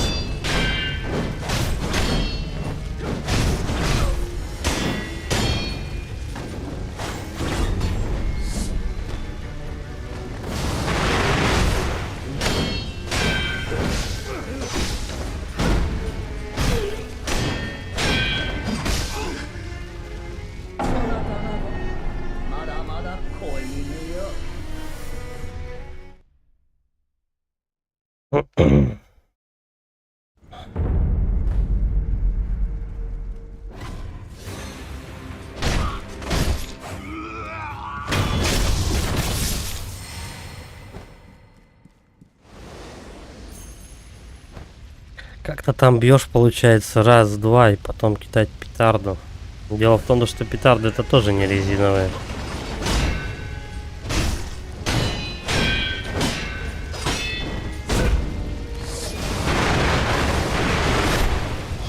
Перебор. Много кинул.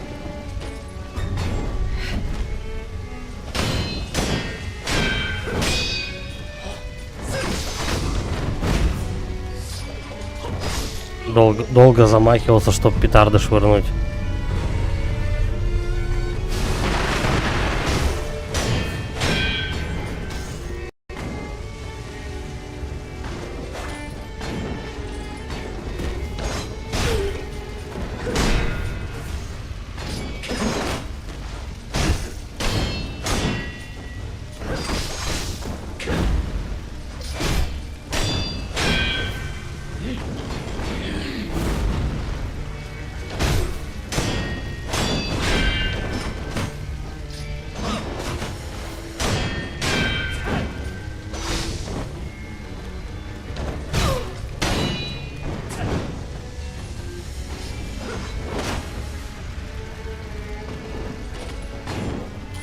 Короче, если не жадничать,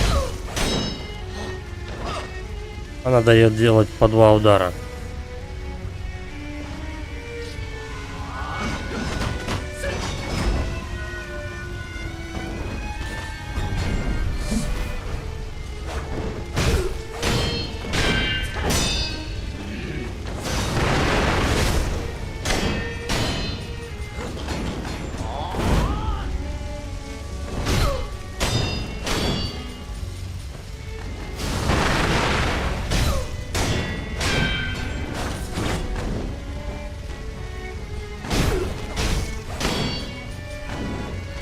Да. Надо ловить ритм.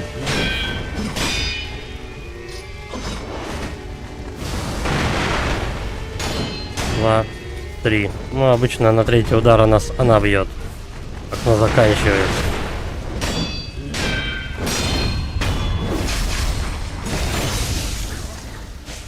Первой фазы ритм понятен. Теперь давай еще и вторую как-то. Где бабка?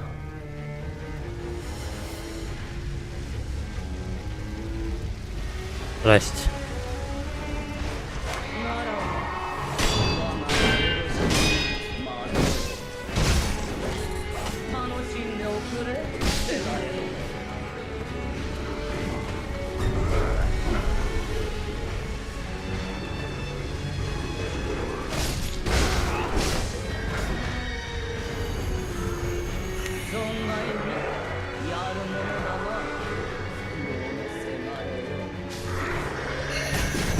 Ай, точно, я про эту ульту забыл.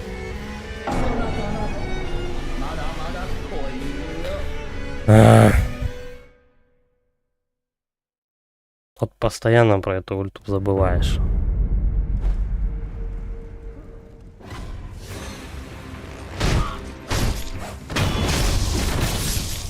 Я сейчас хочу попробовать без петард вообще подраться. Большой расход идет на первую фазу.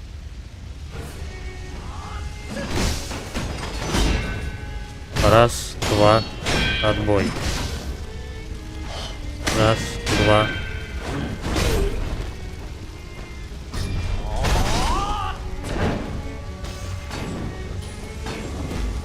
Раз, два. Отбили. Да.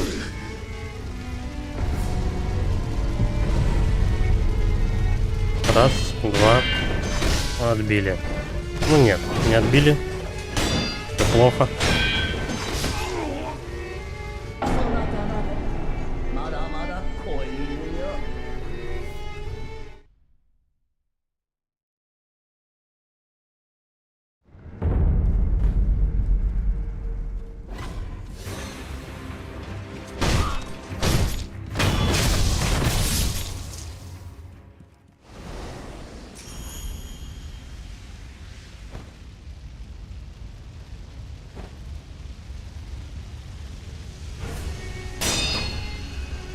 Раз, два.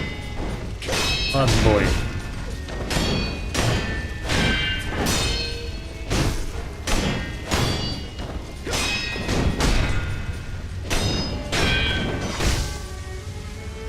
Почти.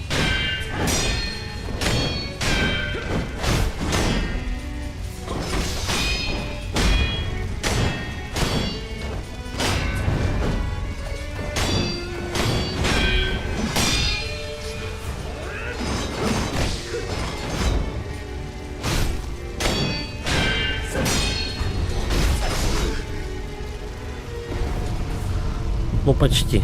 Я был близок.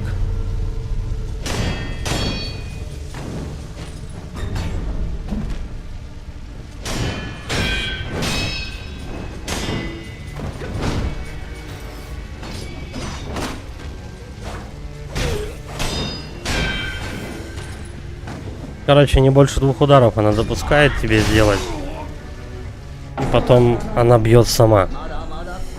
То есть раз-два и блок. Раз-два и блок. В принципе, все. Вот вся фаза. Главное ее не отпускать от себя, чтобы она не восстановила концентрацию.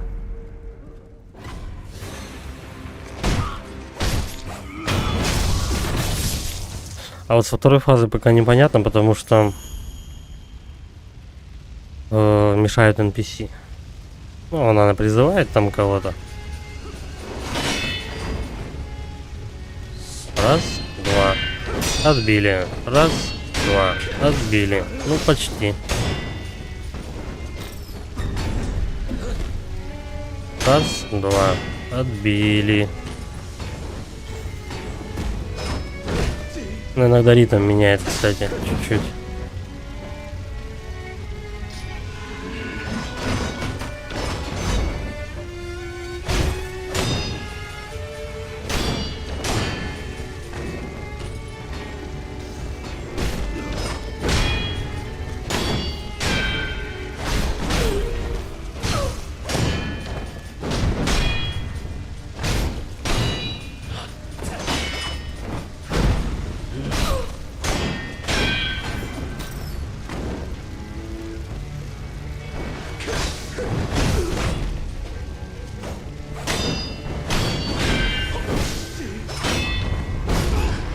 Да, первая фаза вполне проходится без этого, без петард.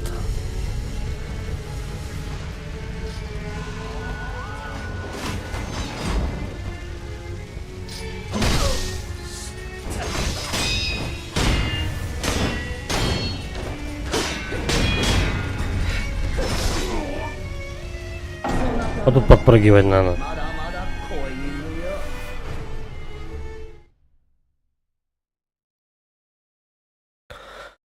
Ладно, сегодня вряд ли я ее успею пройти, мы хотя бы первую фазу поучим. Потом проще будет.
Да. Иногда она еще меняет паттерны, падла.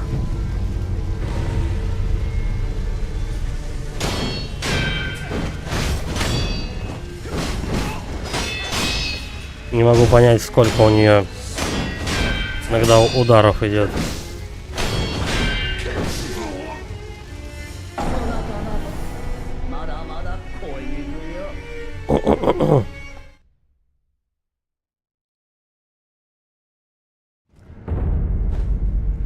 Это, в принципе, логично, то, что иногда она же не будет тебя все время раз, два, три ударять.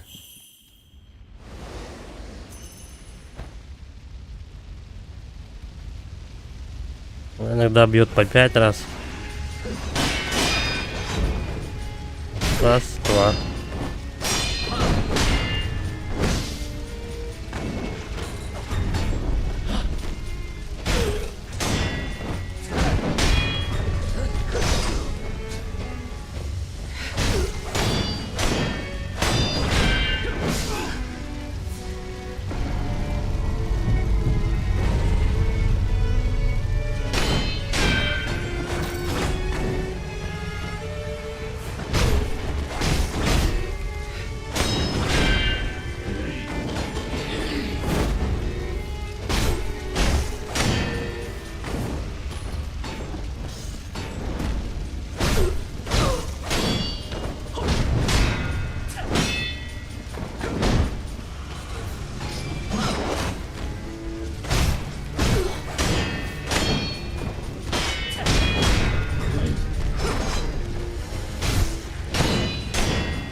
Ой, ну зачем пить-то начал? Не вовремя.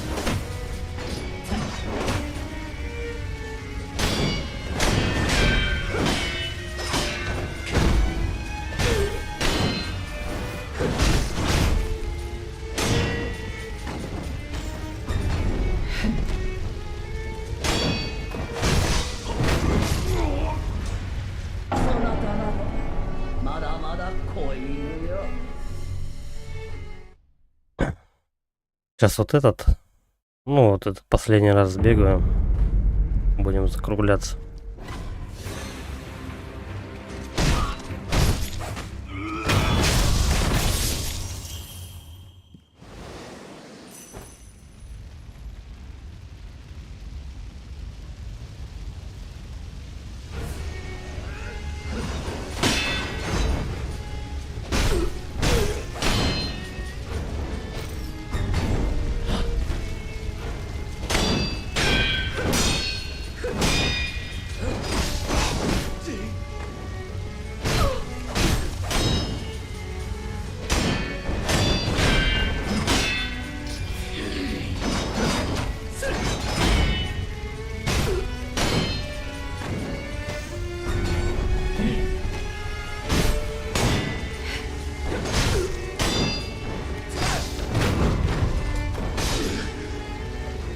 Если она тебя пробивает, то пробивает уже окончательно.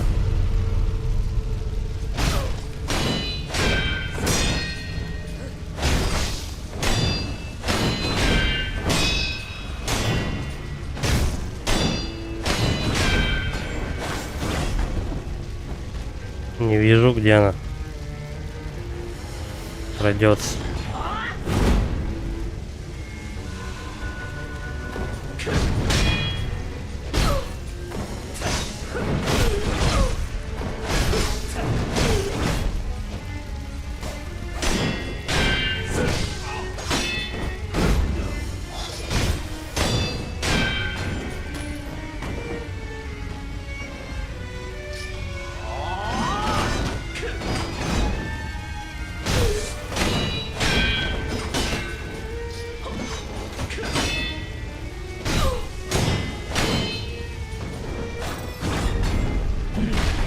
Ух, попал.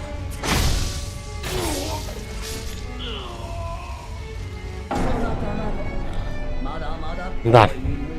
Бабка, конечно, молодец, но, в принципе, нет ничего невозможного. Надо просто тренироваться, проходить первую фазу. Потом, соответственно, как-то тренировать вторую. Вот. В второй фазе вообще пока ничего не понятно, но с первой более-менее. Тут надо просто ритм найти, и она будет повержена. Ладно, будем на этом закругляться. Всем спасибо за просмотр. Ставьте лайки, подписывайтесь на канал, пишите комментарии. Всем удачи, пока.